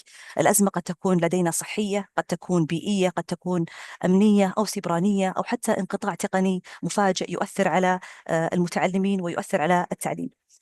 الدرس الأهم الذي تعلمناه عالمياً وتعلمناه كذلك من تجربة المملكة العربية السعودية في أثناء جائحة كوفيد، أن التعليم لا يجب أن يتوقف عندما تتوقف المباني. قد تغلق المدرسة، قد تتعطل القاعة الدراسية، ولكن رحلة المتعلم يجب أن تكون مستمرة. هنا يأتي دور الذكاء الاصطناعي ليس كأداة تقنية نضيفها إلى التعليم، بل كممكن استراتيجي يساعدنا على الانتقال من رد الفعل إلى الجاهزية، من الحلول المؤقتة إلى منظومات قادرة على التنبؤ وقادرة على التكيف وقادرة على اتخاذ ودعم القرار. وفي المركز الوطني للتعليم الإلكتروني نحن ننظر إلى الموضوع من زاوية وطنية شاملة، ولدينا سؤال دائما نطرحه: كيف نبني منظومة تعليم رقمية مرنة مدعومة بالبيانات، قادرة على توظيف الذكاء الاصطناعي بحيث لا يكون التعلم أول ما يتأثر وقت الأزمات، بل هو أحد أكثر القطاعات قدرة على الصمود وعلى الاستمرارية. الأزمات أثبتت أن الأنظمة التعليمية تتأثر بسرعة. النماذج التقليدية وحدها لا تكفي لضمان استمرارية التعليم، لكن الفرق الحقيقي بين منظومة تعليمية تتعثر أمام الأزمة ومنظومة قادرة على الصمود هو مستوى الجاهزية قبل وقوع الأزمة. فالجاهزية لا تبنى أثناء الأزمة، هي يجب أن تبنى قبل حصول الأزمة. وهذا يعني أن وجود بنية رقمية، وجود سياسات واضحة، وجود معايير جودة، وجود بيانات دقيقة وموارد تعليمية جاهزة، وجود كفاءات بشرية مدربة لم يعد ترفا مؤسسيا، هو أصبح الآن شرط أساسي لاستمرارية التعليم. الاستمرارية هي ليست مسؤولية جهة واحدة، هي لا يمكن لوزارة أو مركز أو منصة أن يضمنوا وحدهم استمرار التعليم. الاستمرارية تتحقق عندما تتكامل أدوار المنظمين. الجهات التعليمية تكون موجودة في دائرة المسؤولية، مقدمي التقنية، مطوري المحتوى، المعلمين، الأسر، أولياء الأمور، وكذلك المتعلمين أنفسهم يجب أن يكونوا في دائرة المسؤولية للقيام بالجاهزية قبل وقوع الأزمات. لذلك النموذج الناجح لا يقوم على جهود متفرقة، على منظومة وطنية تتشارك الموارد، تنسق الاستجابة، تستخدم البيانات لاتخاذ القرار، وكذلك تستفيد من الذكاء الاصطناعي لرفع سرعة التدخل ورفع جودته. من هنا رسالتنا الأساسية هي استمرارية التعليم ليست خطة طوارئ فقط، هي قدرة وطنية تبنى قبل الأزمة وتختبر أثناء الأزمة وتتطور بعد الأزمة.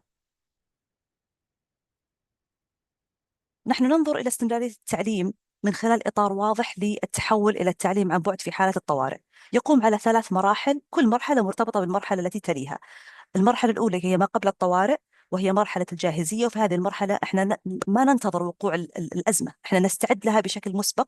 نسأل: هل البنية التقنية جاهزة؟ هل المسارات أو السياسات موجودة وواضحة؟ هل المحتوى قابل للاستخدام وقابل لإعادة الاستخدام في أكثر من جهة يكون عن بعد؟ هل المعلمين والمتعلمين مستعدون؟ هل لدينا بدائل أخرى إذا تعطل أحد المسارات التعليمية؟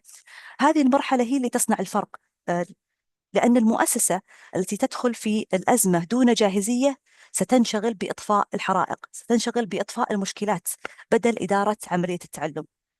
المرحلة الثانية هي أثناء الطوارئ، وهذه هي مرحلة الاستجابة. لا يكفي أن نشغل التعليم عن بعد، بل يجب أن نضمن وصول سريع ووصول عادل لجميع المتعلمين دون استثناء، نضمن استمرار العملية التعليمية، تقديم الدعم الفني والأكاديمي يكون متواجد عند الحاجة.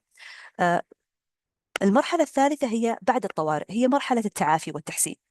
الأزمة ما تنتهي بمجرد العودة إلى النمط المعتاد، بل نحتاج بعدها إلى تحليل ما حدث، نحتاج إلى استخلاص الدروس، نحتاج إلى تحديث مؤشرات الجاهزية، كذلك دعم التعافي التعليمي للمتعلمين. وهنا تأتي أهمية الأبعاد السبعة التي ترونها أمامكم الآن على الشاشة في أسفل الشريحة: القيادة، الحوكمة، التقنية، تصميم المنهج، التدريس والدعم والقياس والتقييم، دعم المتعلم، والتحسين المستمر. وهذه الأبعاد تذكرنا دائما بأن الذكاء الاصطناعي وحده لا يكفي، هو يحتاج إلى منظومة جاهزة، يحتاج إلى حوكمة، يحتاج إلى بيانات، يحتاج إلى بنية تقنية، محتوى، معايير، وكفاءات بشرية. لذلك يمكن أن نقول أن الذكاء الاصطناعي لا يصنع الجاهزية من الصفر، لكنه يرفع قدرة المنظومة الجاهزة على التنبؤ، يرفع قدرتها على الاستجابة، وكذلك على التحسن بسرعة وبدقة أكبر. مدرستي مثال واضح على أن الاستثمار في البنية الرقمية قبل الأزمة يمكن أن يتحول وقت الأزمة إلى قدرة وطنية هائلة على الاستمرارية. خلال الجائحة لم يكن التحدي فقط أن نوفر بديل للفصل الدراسي، بل أن نمكن ملايين الطلاب في المملكة العربية السعودية والمعلمين وأولياء الأمور من مواصلة التعليم خلال فترة قصيرة جدا وعلى نطاق وطني واسع. وهنا ظهرت قيمة نظام مدرستي كنظام إدارة تعلم وطني للتعليم العام.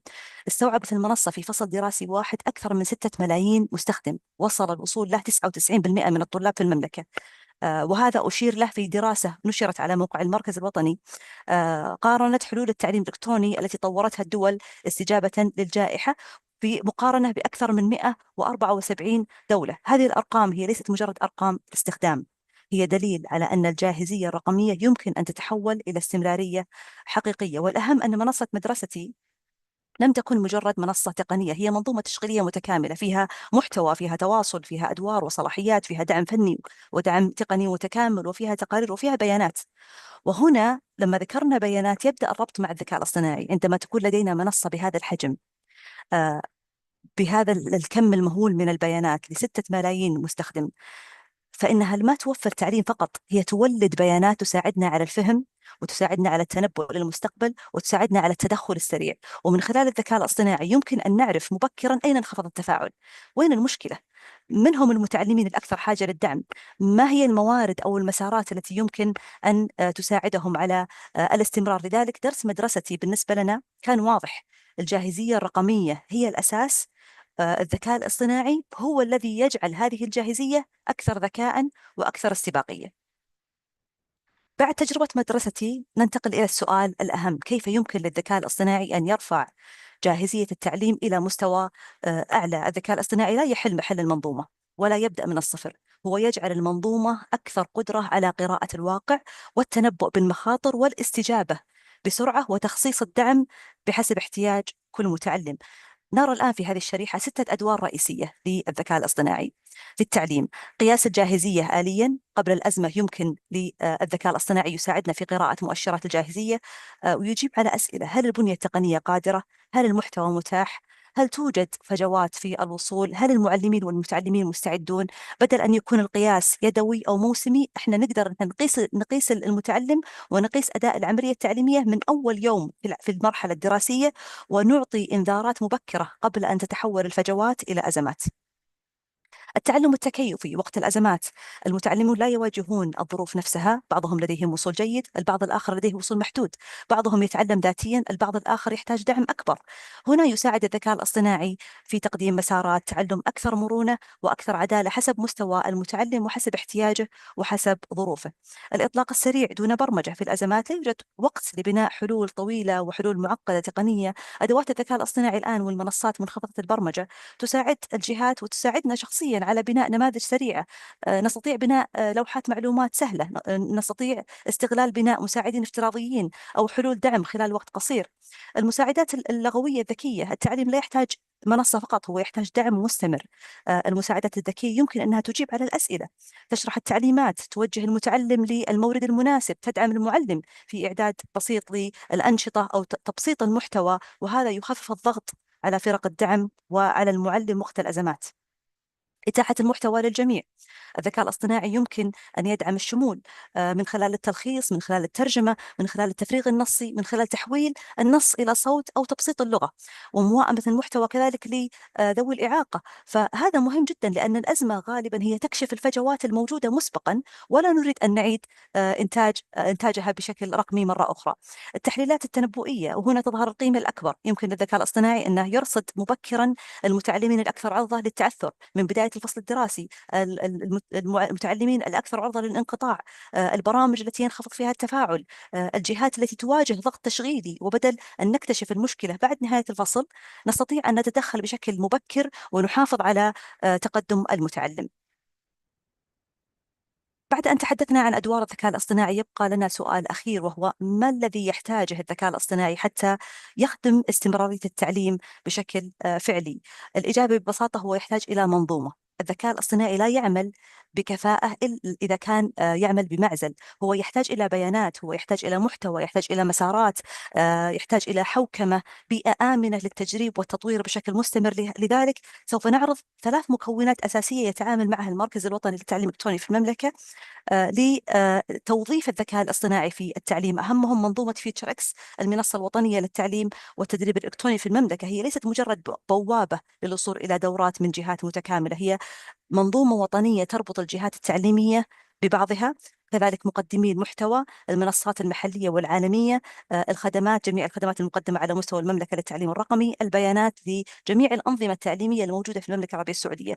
قيمة هذه المنظومة أنها في الأزمات تقلل الاعتماد على مسار واحد، فإذا واجهت جهة أو منصة أو محتوى تحدي معين، يمكن للمنظومة توفر لها بديل سريع تدعم فيه استمرارية الوصول، وتمنح أيضا صانع القرار رؤية بشكل واسع.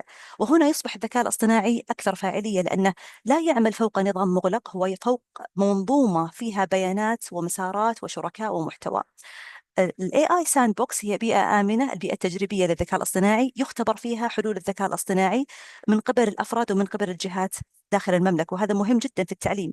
نحن نتعامل في التعليم مع متعلمين وبيانات وقرارات قد تؤثر على فرصهم التعليمية وحياتهم، لذلك نحتاج أن نختبر الحلول، نحتاج أن نراجع جودة هذه الحلول، نتأكد من الخصوصية، خصوصية البيانات، نتأكد من العدالة قبل التوسع في هذه الحلول، قبل تطبيقها على أرض الواقع.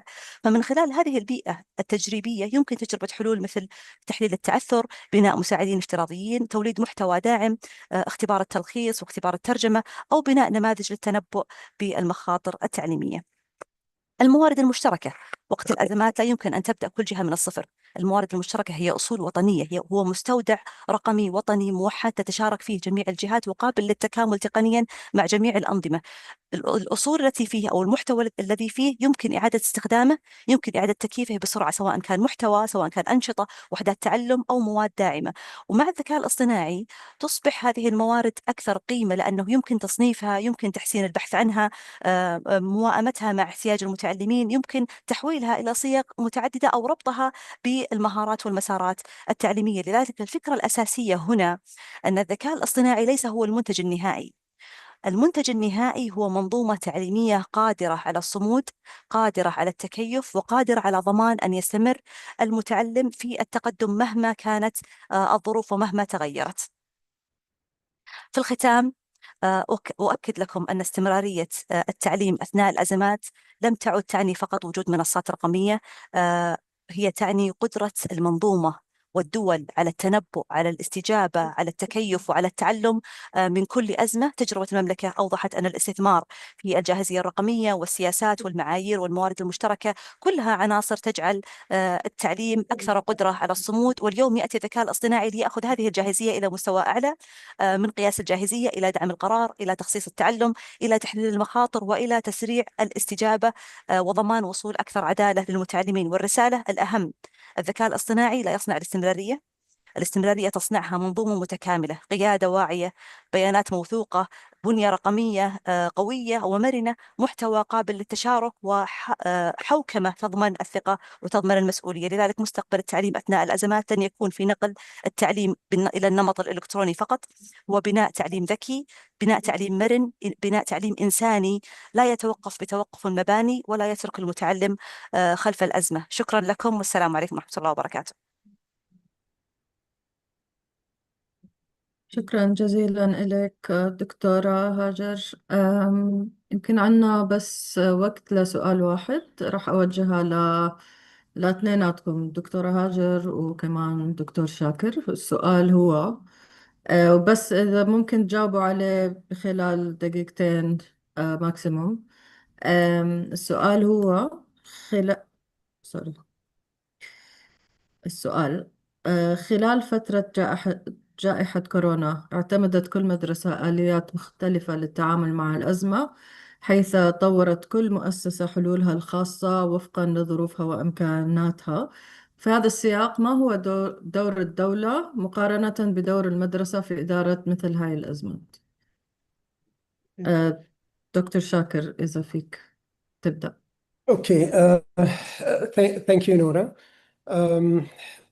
You know, it's interesting because during COVID, the governments were tested, schools and the educational systems were also tested. And so while schools will take a certain responsibility to prepare their communities, train their teachers, have the technology available, this especially pertains to private schools. In the case of government schools, it is the responsibility of the government to make sure that the technology is available, the access, the training. So it really depends on what type of school we are in. So private schools have to get ready, and it is their responsible to get ready. And it's the responsibility of the government to set the guidelines. But for the government schools, they actually have to do from A to Z, from technology to training to all different aspects. But see, we're here talking about situations or countries where everything is almost available, right? You have a stable government, stable conditions, resources, economics. We're not really factoring the countries and the situations where things are much more difficult to deal with. If you look at the country of Yemen, for example, you have 3 different entities that are controlling the land or the territory. Whose responsibility is it? And so the point is that sometimes it's going to go even beyond the country. And it would have to be the UN and all the different entities coming in, stepping in and trying to provide the right intervention in that setting. Thank you. Thank you. Dr. Hajar?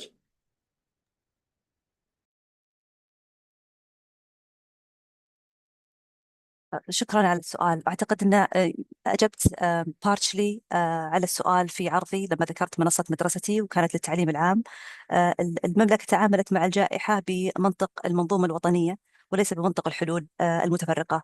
فعلت مدرستي منصة مدرستي قبل الجائحة، وكانت في بداياتها، وكانت تقريبا تسمى المرحلة التجريبية لها، لكن فعلا أثبتت كفاءتها داخل المنظومة التعليمية وأمام قطاع التعليم خلال الجائحة.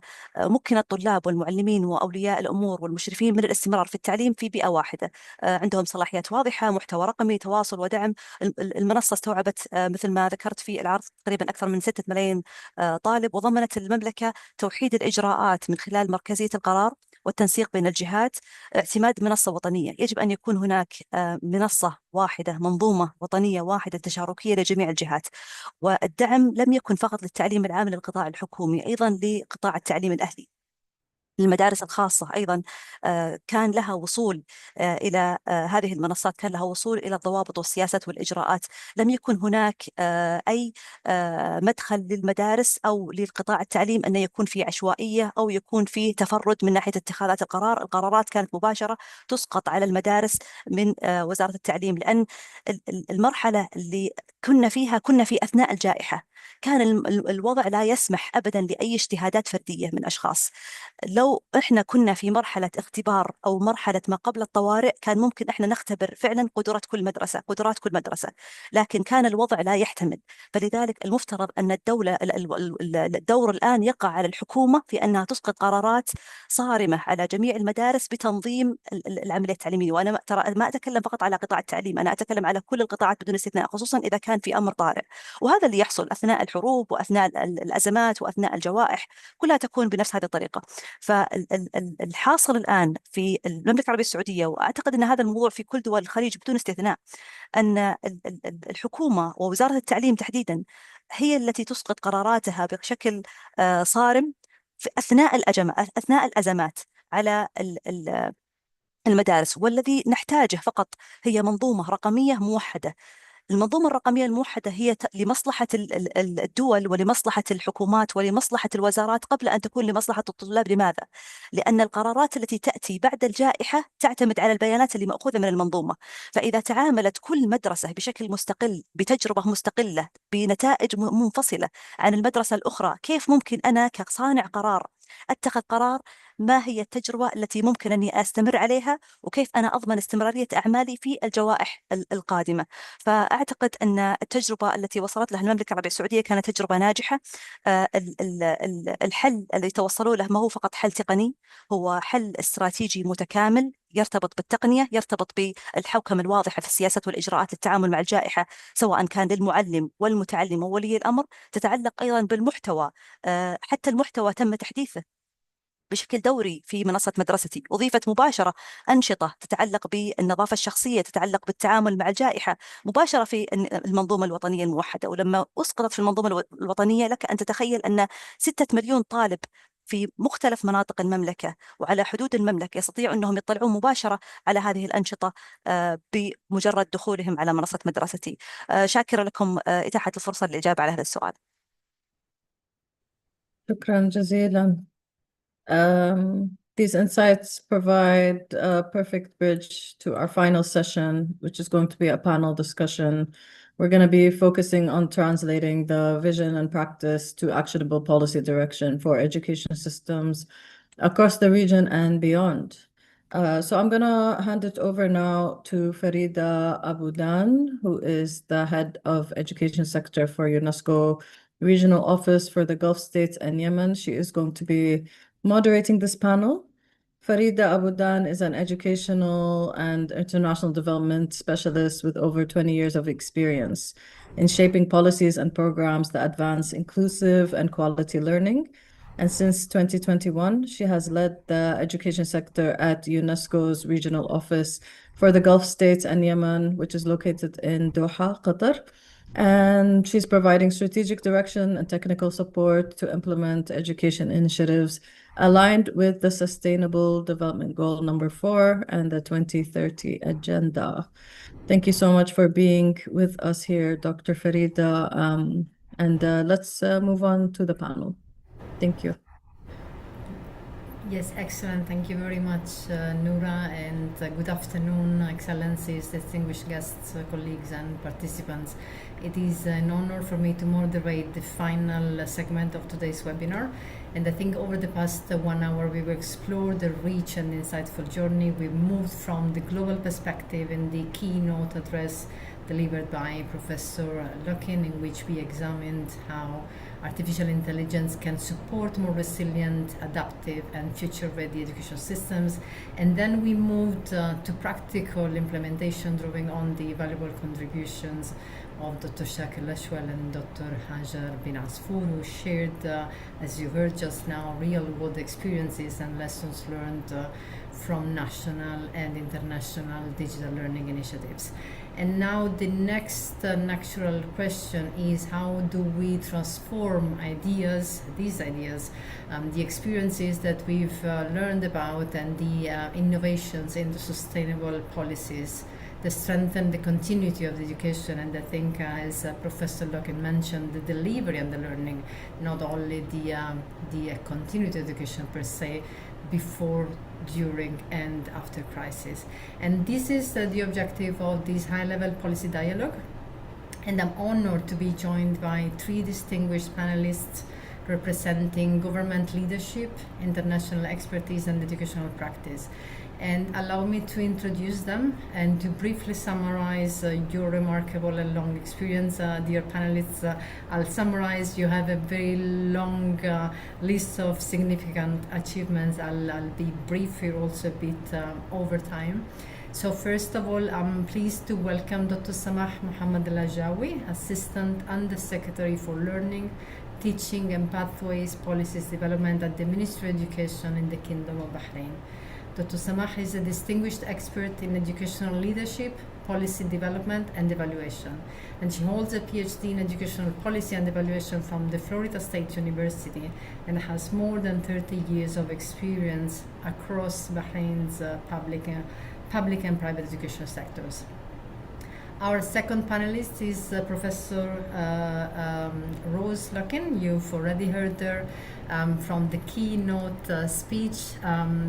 It's a pleasure to welcome you to this panel discussion as well. And our third panelist is Mr. Mohammed Al-Adwan, Cluster Manager for Abu Dhabi campuses at Emirates National Schools.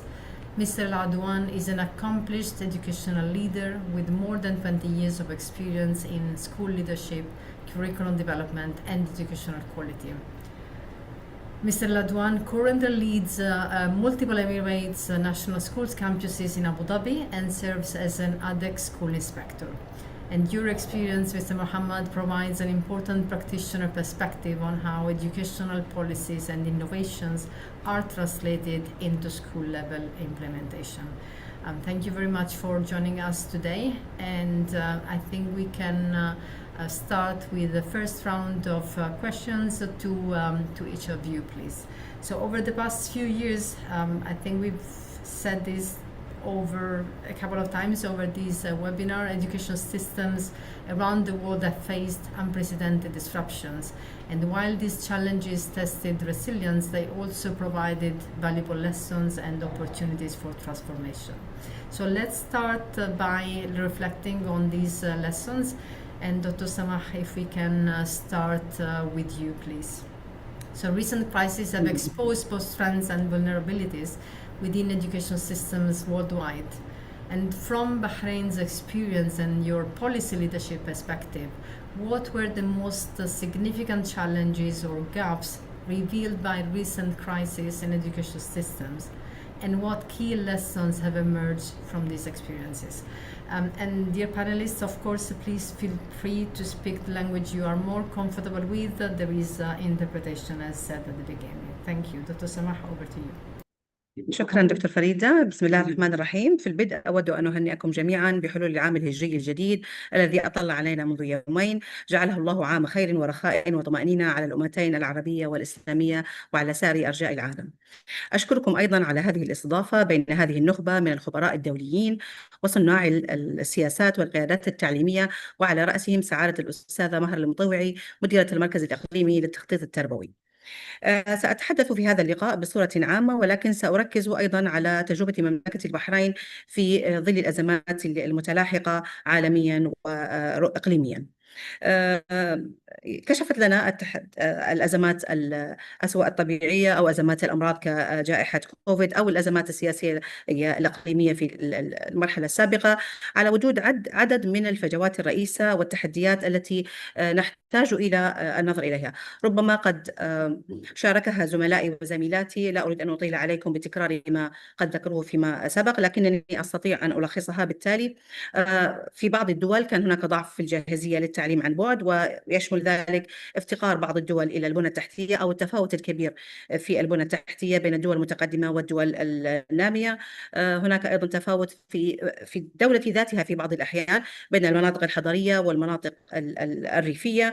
هناك في بعض الدول كانت هناك جاهزية تقنية في البنى التحتية، ولكن لم يكن هناك تدريب كاف للمعلمين، كما لم يكن هناك استخدام لهذه المنصات. وربما جائحة كوفيد 19 التي أطلت علينا منذ أعوام بسيطة فائتة قد وضحت هذا الشيء. هناك بعض الدول التي استثمرت كما ذكر زملائي العديد من الأموال في بناء هذه البنى التحتية، ولكن لم يتم تدريب الفرد في النهاية على استخدام هذه الأدوات الرقمية المتميزة. هناك أيضا فجوة أخرى. هناك بعض المجتمعات البسيطة التي لا تتوفر لدى أبنائها أو وبناتها من الطلاب والطالبات الأدوات الرقمية المتاحة، فهناك ربما بثوث مختلفة، استخدام منصات توفرها الحكومات والوزارات المختلفة، ولكن ليست بالضرورة بتوافر الأدوات في الأخير إلى الطالب. وإذا لم تتوفر هذه الأدوات لدى الطالب لن يكون هناك نفاذ أو وصول إلى عملية التعلم في آخر الأمر. إضافة إلى ذلك، هذه الفجوات التي وجدت في ظل الأزمات التعليمية أدت إلى عزلة في عملية التعلم عن بعد. هناك آثار نفسية لمسناها جميعا في الجائحة على طلابنا وطالباتنا. أيضا أوضحت أن هناك أيضا قصور في خطط إدارة الأزمات، وربما وجود الجائحة على المستوى العالمي الذي أعاق كما ذكرت زميلتي الأستاذة مهرة حوالي 1.6 مليار طالب من التعليم والتعلم. هذه الأعداد الكبيرة التي حرمت في ظل الجائحة من التعليم والتعلم أو حدث اضطراب لها، أدت إلى مراجعة الحكومات سياساتها المختلفة لضمان عدم تكرار مثل هذه الأزمات التعليمية في المرات اللاحقة. ولله الحمد نحن في مملكة البحرين منذ العام 2005 قد بدأنا بمشروع جلالة الملك حمد لمدارس المستقبل، والذي بدأنا فيه بصورة استباقية. في العام 2015 كان لدينا مشروع التمكين الرقمي لتمكين جميع المعلمين والمعلمات والطاقم التربوي في مدارس مملكة البحرين الحكومية. لذلك عندما حضرت الجائحة وعندما حدثت الجائحة والأزمة العالمية كان هناك تحول مباشر أشادت به العديد من التقارير الدولية إلى عملية التعلم عن بعد. ولكن هذه الأزمة يعني علمتنا الكثير، علمتنا ضرورة وضع السياسات الواضحة في عملية مراجعة هذه السياسات أيضا بصورة دورية، الاستفادة حاليا من الأدوات المتاحة لنا في الذكاء الاصطناعي. لذلك قمنا في مملكة البحرين بتطوير عدد من أدلة استخدام الذكاء الاصطناعي، أدلة الاستخدام لأخلاقيات الذكاء الاصطناعي. قمنا بالتعاون مع شراكات مختلفة دولية من اليونسكو وغيرها من المؤسسات المختلفة. أيضا قمنا بعمل العديد من التدريب وأيضا التمكين للمعلمين وللطلبة في آن واحد لاستخدام هذه الأدوات المتاحة. يمكن موضوع الذكاء الاصطناعي مثل ما ذكرتي دكتورة فريدة يمكن موضوع مو جديد منذ خمسينيات القرن الماضي، ولكن ربما الذكاء التوليدي الذي يعني سرعان ما انتشر منذ العام 2022 بظهور ربما النموذج الشات جي بي تي في نوفمبر 2022 أدى إلى أن الجميع أصبحت هذه الأدوات متاحة. ففكرنا نحن في وزارة التربية والتعليم أنها يعني it's here to stay، هي موجودة وستبقى، علينا أن نوظفها، علينا أن نتمكن كما قالت زميلتي الدكتورة روس من استخدامها الاستخدام الأمثل. فسرعان ما قمنا بالتعاون مع شركاء مختلفين لتمكين الكادر التعليمي والتربوي في مملكة البحرين لاستخدام هذه الأدوات الاستخدام الأمثل. طبعا هناك العديد من المناقشات حول مدى إمكانية هذه الاستفادة، وأن لا تكون هذه الاستفادة استفادة سطحية فقط كما ذكرت الدكتورة روس في عرضها، إنما نحن نتعلم ونعيد عملية التعلم بصورة مستمرة ولا نتوقف عند يعني حد بعينه. من الأمور التي أيضا ربما فادتنا في الأزمة الإقليمية الأخيرة أننا كنا مستعدون. في العام الماضي أجرينا أياما للتعلم عن بعد، لم تكن هناك أي أزمة، لم يكن هناك أي شيء، ولكننا أردنا أن نتأكد من جاهزيتنا لأي حدث طارئ. ولله الحمد في حدوث هذه ربما التصعيدات الأخيرة كانت مدارسنا قابلة للتحول مباشرة للتعليم عن بعد.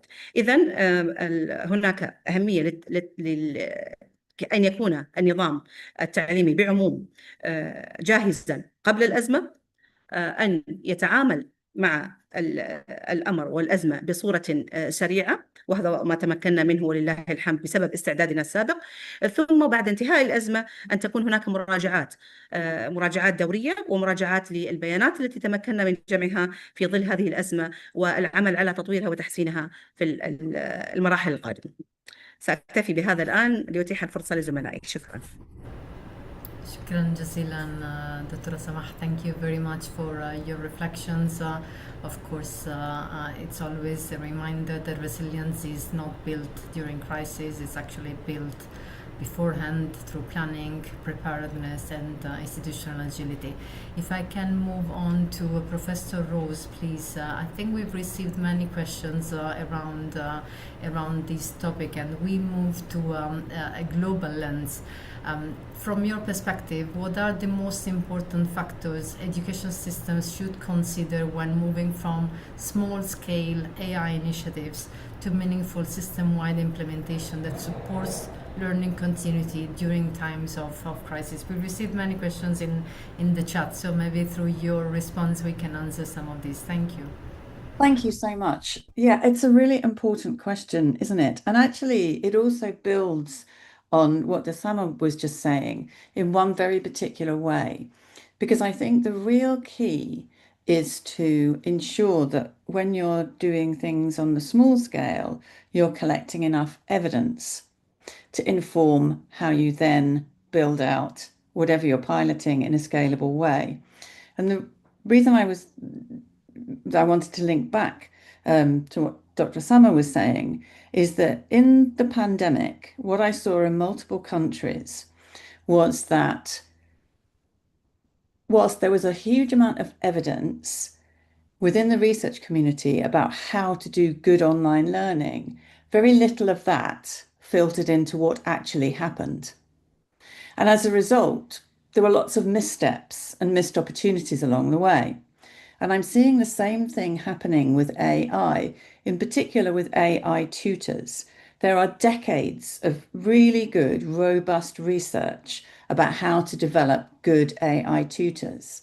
But because much of that research doesn't use generative AI, people who are building AI tutors using generative AI don't look at that body of evidence. So there's a real missed opportunity because there's huge amounts of evidence about how you build good interactions, the kinds of feedback that work, granularity, timing, all that stuff that's just as relevant to the different technology. So I think so often we don't connect the evidence to what we do. And I think this point is really important when it comes to scaling up those pilots. So yes, the pilots need to have a really clear purpose, and that purpose needs to be well explained to the people who you want to help support the scaling up of that pilot. But fundamentally, you've also got to have excellent evidence about what you learnt from the pilot that you can then use in order to implement that pilot effectively at scale. Because we had some wonderful presentations about implementation, and I love this idea of a teacher-mediated continuity model, because we know perfectly well that you can have the best tool in the world that's been through a robust pilot, but if you don't do the implementation well, you won't get the scaled impact. And I think a core part of that implementation piece is making sure that you're really leveraging the evidence that you gathered when you were doing the pilot and using that to upskill the people in your organization so that they understand why the pilot's happening, what it's meant to achieve, the kinds of ways in which it's worked in the pilot, and then you can see if it works in the same way as you scale it out. Of course, and this came across through what Dr. Summer says as well, you have to train the people. The people are the key. It's never the technology, it's always the people that mean that you can have a successful implementation. But that evidence piece is super important. And then as you scale it, keep collecting the evidence so that you've got evolving evidence collection. You've always got a growing body of evidence, because you might find that, well, inevitably you'll find that as you scale up the pilot, it works in some places better than others. Why? What are the contextual factors that impact on how that implementation is working or not? So I think the key thing I want to stress, of course, is around you have to upskill the people, because the people will dictate whether your implementation is successful or not. But that needs to be grounded in evidence, and that evidence needs to be continually collected and made accessible to the people who will make your implementation work or not. So I think those factors I've seen time and time and again, those features really are important to get that successful scaling from pilot. Excellent. Thank you very much for this response and for highlighting the need of the continuous collection of evidence and capacity building to move from pilot to scaling up at the systemic level as well. Let me move on to Mr. Muhammad. As a school leader who has worked directly with students, teachers, and school communities during times of disruption, what practices or initiatives prove most effective in ensuring continuity of teaching and learning during these times of disruption? First of all, let me start by thanking you all, and in particular Her Excellency Ms. Mahra Al-Mutawi and our facilitator Ms. Noura, and being also given the chance to be amongst some of the highly skilled and notable researchers and contributors to this field. I'm so glad to be a part, also taking part with my colleagues over here in this panel.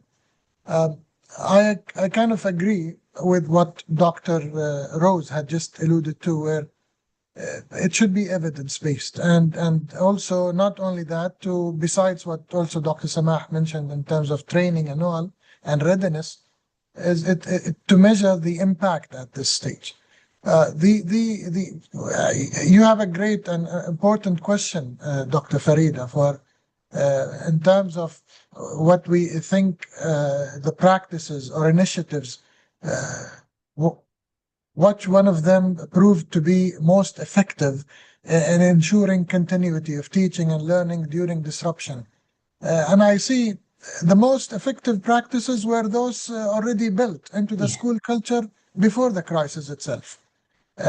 And what I think also, from a phase where we are building the bridge and while crossing it to during COVID and maybe before that and post-COVID period, I think from generative to agentic AI, this is where we feel that schools in particular, and not only all stakeholders, parents and everyone, teachers, the community at large, to be prepared and ready for any disruption. Now, in terms of practices, as mentioned earlier by my colleagues, where there should be a unified digital learning platform that is there across all schools, across all entities, so students, teachers, parents knew where to access lessons and assignments and feedback and resources.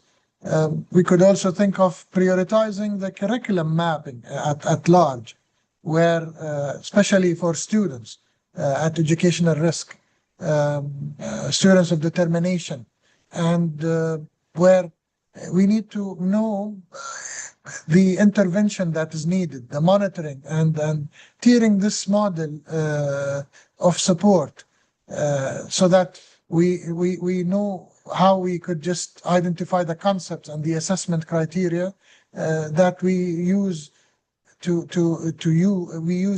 need to use during this disruption. Again, data-driven intervention, especially for students at, as I said, educational risk. We need to also make it relevant during this disruption. Regular formative assessment and feedback, rather than simply uploading work by teachers or by the students and being checked. Now, the use of assessment data to inform teaching and interventions. And also could be also one of the best practices, one of many of the few best practices also, structured, there should be a structured communication with parents, because parents become the key partners in learning during disruption. This is really important in all cohorts and levels and inclusion context. Anyway, I can sum up by saying the strongest practice was not online teaching alone. It was full of continuity model in terms of curriculum, assessment, well-being, safeguarding, the IT, being ready for that, and also communication, that working all together towards that. Thank you very much for these. Of course, the digital tools, AI cannot be built in a vacuum. They are built into a system, and I really liked the sentence that you just said, that the most impactful tools were those already built into the system before the crisis. Let me move on to the second part of this segment, which is more forward-looking. We look at the future. And let me ask Dr. Samah, in terms of governments, currently they're increasingly exploring the integration of artificial intelligence into education systems, as you all know. So what are the most important policies or regulatory frameworks that are required to ensure the responsible, safe, and effective use of AI in education?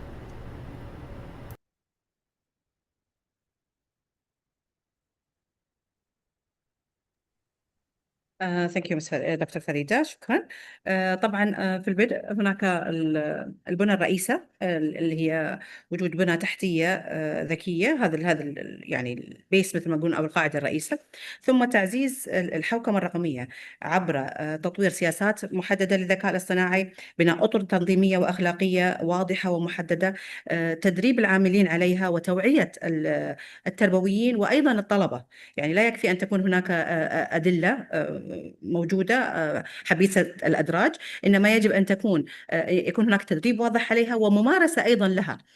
يجب أن يكون المعلم هو المثال الرئيسي لطلبته في استخدام الذكاء الاصطناعي. يعني الأدلة موجودة، الحوكمة موجودة، التدريب عليها موجود، التوعية عليها مهمة بالنسبة لأبنائنا وبناتنا الطلاب، وأيضا لأولياء الأمور، لجميع أصحاب العلاقة. وأيضا يكون هناك ممارسة واضحة لها، سواء من صانعي السياسات، من المعلمين والتربويين والتربويات في كافة الأنظمة التعليمية. أيضا التوسع الدائم ومراجعة البرامج التدريبية. الذكاء الاصطناعي يتغير يوما بعد يوم، وربما ساعة بعد ساعة. الآن نحن نتكلم معكم، وقد بالتأكيد حدثت تحديثات ضخمة على الأدوات الذكاء الاصطناعي المختلفة. إذن علينا أن لا نقف على ما نحن إلى ما وصلنا إليه الآن، أن نراجع أنظمتنا وسياساتنا بصورة مستمرة. كما ذكر زميلتي الدكتورة روز في عرضها، أن يجب أن نتحرك بسرعة، أن نتعلم بسرعة، ولكن أن نتأنى في عملية الحركة. فيجب أن يكون لدينا قدرة على مرونة وقدرة على استيعاب التغييرات التي تحدث حولنا، ولكن ربما يجب أن نكون أكثر حكمة في اتخاذ القرارات. أيضا لدينا أيضا القدرة، يجب تطوير أنظمة قادرة على الإنذار المبكر. هناك الذكاء الاصطناعي يخدمنا كثيرا في عملية التحليلات التنبؤية التعليمية، فيجب استغلال هذه الأداة الهامة جدا، سيما في الأزمات المختلفة، أنها تعطينا تستطيع أن تجمع لنا البيانات الهائلة في ربما في أوقات قليلة، ولكن كما ذكر علينا كبشر أن نتخذ القرار الأنسب بحسب الكونتكست، يعني بحسب كل بلد وكل ربما منظومة تعليمية تفهم معطياتها بصورة أكبر من المنظومات التعليمية الأخرى، وتقوم باتخاذ القرار بناء على ذلك. أن لا نكتفي بأخذ القرارات الجاهزة من هذه الأنظمة الذكية، هي مساعد لنا، كما جميع الأدوات في ربما في تطور البشرية. كان الإمام علي يقول: لا تقصروا أولادكم على علومكم فإنهم مولودون لزمان غير زمانكم. نحن الآن في زمان الذكاء الاصطناعي، يجب أن نعلم أبنائنا، أن نوعيهم به، أن نؤكد على أن هذه أداة قد يحدث في المستقبل القريب وتنتج أدوات أخرى أكثر دهشة وأكثر انبهارا بالنسبة لنا مما يقوم به الآن الذكاء الاصطناعي. أن نكون أيضا منفتحين للتغيير. يعني هناك العديد من الأنظمة التي تخشى التغيير، ترى أن هذا قد يهدد ربما سلطة المعلم أو قد يهدد سلطة التربوي. إذا فتحنا على هذه الأدوات أو فتحنا على هذه الآليات من التغييرات الحادثة، نستطيع أن نستوعب هذه الأدوات الجديدة وأن نستخدمها لصالح العملية التعليمية، لا أن تكون مجرد تهديد لصلاحيات المعلم على سبيل المثال. أيضا عملية دعم البحث والابتكار، هذا أمر جدا جدا هام، سيما في توفر هذه الأدوات وقدرتها على العمل بسرعة هائلة. نحدد المحددات التي نحتاجها، ثم تعيننا في عملية البحث المستمر والاطلاع المستمر على ما يحدث من تغييرات في هذا المجال، وأيضا إلى ما يحتاجه أبنائنا وبناتنا الطلبة بحسب المنظومة التعليمية الموجودة. وأيضا نحن لا نعيش في عزلة، لدينا يجب أن نؤكد على الحوار مع الآخرين، وأيضا بناء الشراكات المختلفة مع المنظمات المختلفة، مع الدول الجوار، وأيضا نستفيد من التجارب العالمية في هذا المجال وفي بناء الأطر المختلفة التي تتغير بصورة متلاحقة. في ظني أن نحن إذا استطعنا أن نرسم هذه الخارطة لطريق العمل على التحديث والتطوير بصورة مستمرة، لن نقف في مكاننا ولن نتخلف عن الركب بإذن الله.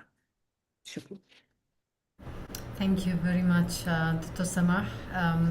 Let me move on to Professor Rose again. Looking ahead, what policy and governance conditions are essential to ensure that AI is deployed responsibly, ethically, and at scale to strengthen the resilience of education systems? I think you've already touched upon all these themes both in your keynote address and in your previous response, but I think it's good to look at these in more detail if you can. Thank you. Yes, and I want to pick on a very specific part of this. I agree with what Dr. Samar has said, but I want to make a specific point about the policy. So it's great to have an AI policy, but we need to think about it very carefully. So for example, where does it sit? Because if I'm running a university, for example, and my AI policy sits where compliance and misconduct sits, then I'm sending a message about what we're concerned about. We're concerned about cheating and fixing that. If it sits in my teaching and learning portfolio, I'm sending a message about what that AI policy is about. It's about supporting teaching and learning. So I think the simple fact of where a policy sits is important. Secondly, who writes it? More and more, I see much more impact from policies that have been written very collaboratively, bringing stakeholders together from across an organization, often trying to pull in those who might be most resilient or resistant, sorry, not resilient, might be most resistant to having an AI policy and what it means. Bring them in, because the more people who are involved in, obviously, you can't bring everybody in, but having it as a group enterprise means more people are aware of the policy, have contributed it, and will help to make sure that others in their part of the organization are also aware. Because it's great to have a really good policy, but if nobody's adhering to it, it's not an effective policy. So I think who writes it can help with that. I think the third thing I'd say is make accountability clear right at the outset. So who is answerable for each AI intervention, for the technology, for the way it's done? Who is aware of what data is being collected? For example, we had questions earlier about identity and data protection and all of that. So who is accountable for each AI intervention, for the data that's collected, for protecting that data, for also collecting evidence to know whether that AI intervention is effective or not? And then Fourthly, I'd say, and again, we've touched on this previously as well, that make sure we're measuring equity. So we can build it and assert it into a policy, but how are we actually measuring the extent to which what we're doing with AI is actually helping to bring about an equitable solution for everyone involved in our organization? So there's kind of 4 specific points relating to policy that I think are really important if we really want that impact, in the future, to be actual and positive. Thank you very much. And of course, Sorry. the matter around equity is extremely important for everyone, and also from the UNESCO's perspective is AI to be ethical and equitable are the 2 key points. From a school implementation perspective, Mr. Mohammed, what are the key requirements for enabling schools to adopt artificial intelligence effectively, responsibly, and at scale? Now, one of the in terms of leadership perspective, the most significant challenge is always not keeping schools open or closed. It's maintaining learning continuity, students' well-being, parent confidence, staff stability, keeping up with regulatory compliance at the same time. Now, in terms of what should school move on, well, I may say I agree. It is the institutional resilience tested at all this time and during these times of disruption, or even after that. And now, I could focus on 5 priorities. First, every school should have a tested continuity plan, not just a written policy that, again, it's not written on stone. It's a policy that should be live every time, where we can just turn it around and then have it adapted, written by people from the field itself. Now, and I liked what Dr. Samah said, that this continuity plan of running AI or even anything else is tested without the need of having a crisis. So it should be tested. Now, this means conducting simulation exercises for remote learning, cyber incidents, severe weather, transport disruption, and safeguarding scenarios. Second point could be schools must invest in digital infrastructure and staff capacity.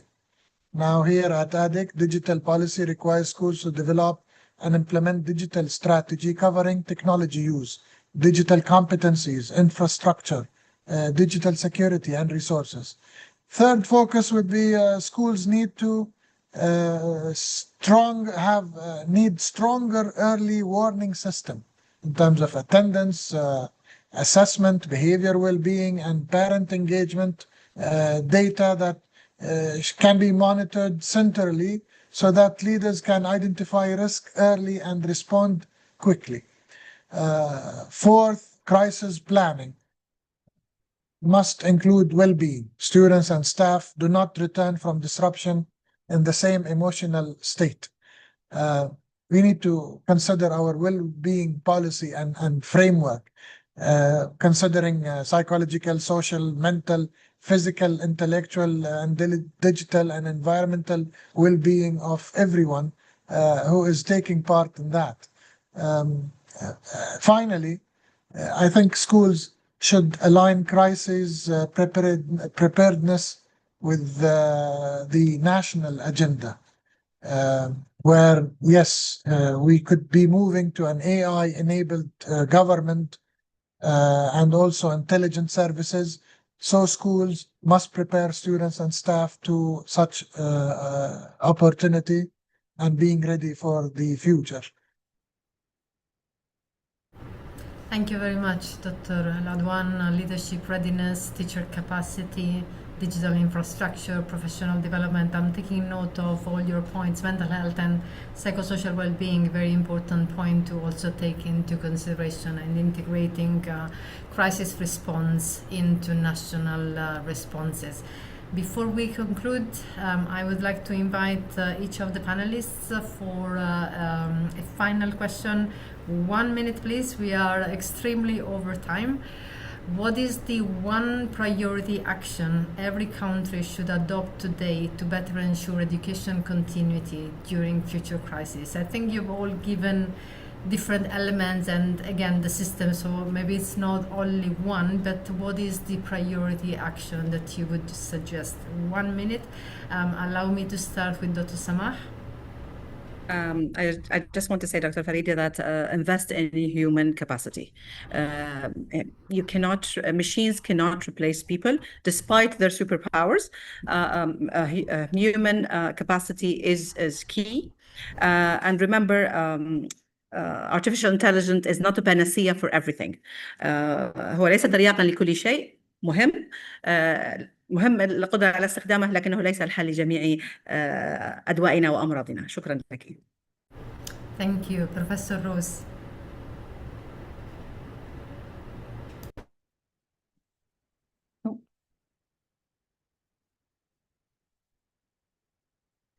Did you ask me? Sorry, my system cut out. Oh, sorry. One priority action that every country should adopt today. I mean, I think we've said that it's not only one, but if you should prioritize. I would build on what Dr. Samar has already said. It's got to be people. This is about change management. It's about building people who are resilient. And that means recognizing that many people feel anxious about this. You know, Mr. Mohammed made the point about well-being, and it's really important. We need leaders with vision. We need staff who are empowered to use the AI carefully and sensibly. We need systems that are student-centered, with curriculum, pedagogy, assessment all aligned. But it's got to be about the people, and it's about change management and doing that well and effectively. Thank you. AI for people. Dr. Adwan. No, for me, I think recent crises taught us that schools must be prepared for different types of disruption. Public health emergencies, extreme weather, cyber risks, transport disruption, latest recent disruption. The key lesson is that crisis management cannot be reactive. It must be embedded into school systems with a sort of distributed leadership mode. It's not only the principal or the senior management team. It should be everyone to look after a strong structure, allowing us to standardize expectations across schools, while allowing each school to respond to its local context. Thank you very much. Thanks, dear panelists, distinguished panelists, for your expertise, for your time, for your perspective on AI and education and how it can support education continuity in times of crisis. I would like to conclude today's dialogue with a couple of messages that have emerged today. First, ensuring education continuity should no longer be viewed as a temporary emergency response. I think this was clear, but become an integral part of education system design, planning, preparedness, and governance. And the second message is around the fact that artificial intelligence does offer significant opportunities to strengthen resilience, improve decision making, and support continuity of learning during times of disruption. However, technology alone is not enough, and successful transformation depends on effective leadership, sound governance, institutional readiness, teacher capacity, sustained investment, the human part that we've just heard about. And fourth, and I think the most important message, is that responsible and ethical use of artificial intelligence must remain at the center of future policy development efforts. So most importantly, today's discussion has reminded us that resilient education is built before crises occur, not during times of crisis.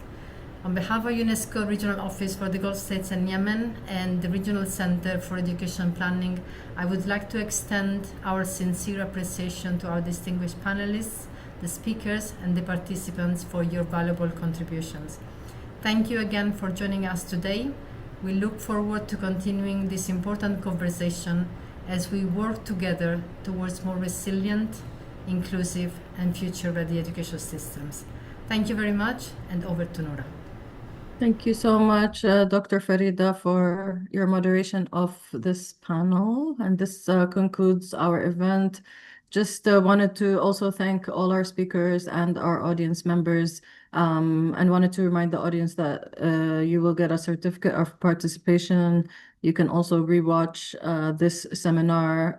It's being recorded on YouTube right now, so it's going to be ready in a few hours. And please do follow our work. We are on social media, on LinkedIn, on X, on Instagram, at RCEP UNESCO AE. So please find us there, and we hope to see you in future events. Thank you very much to Thank you. everybody. Thank you. Goodbye. Thank you. Thank you.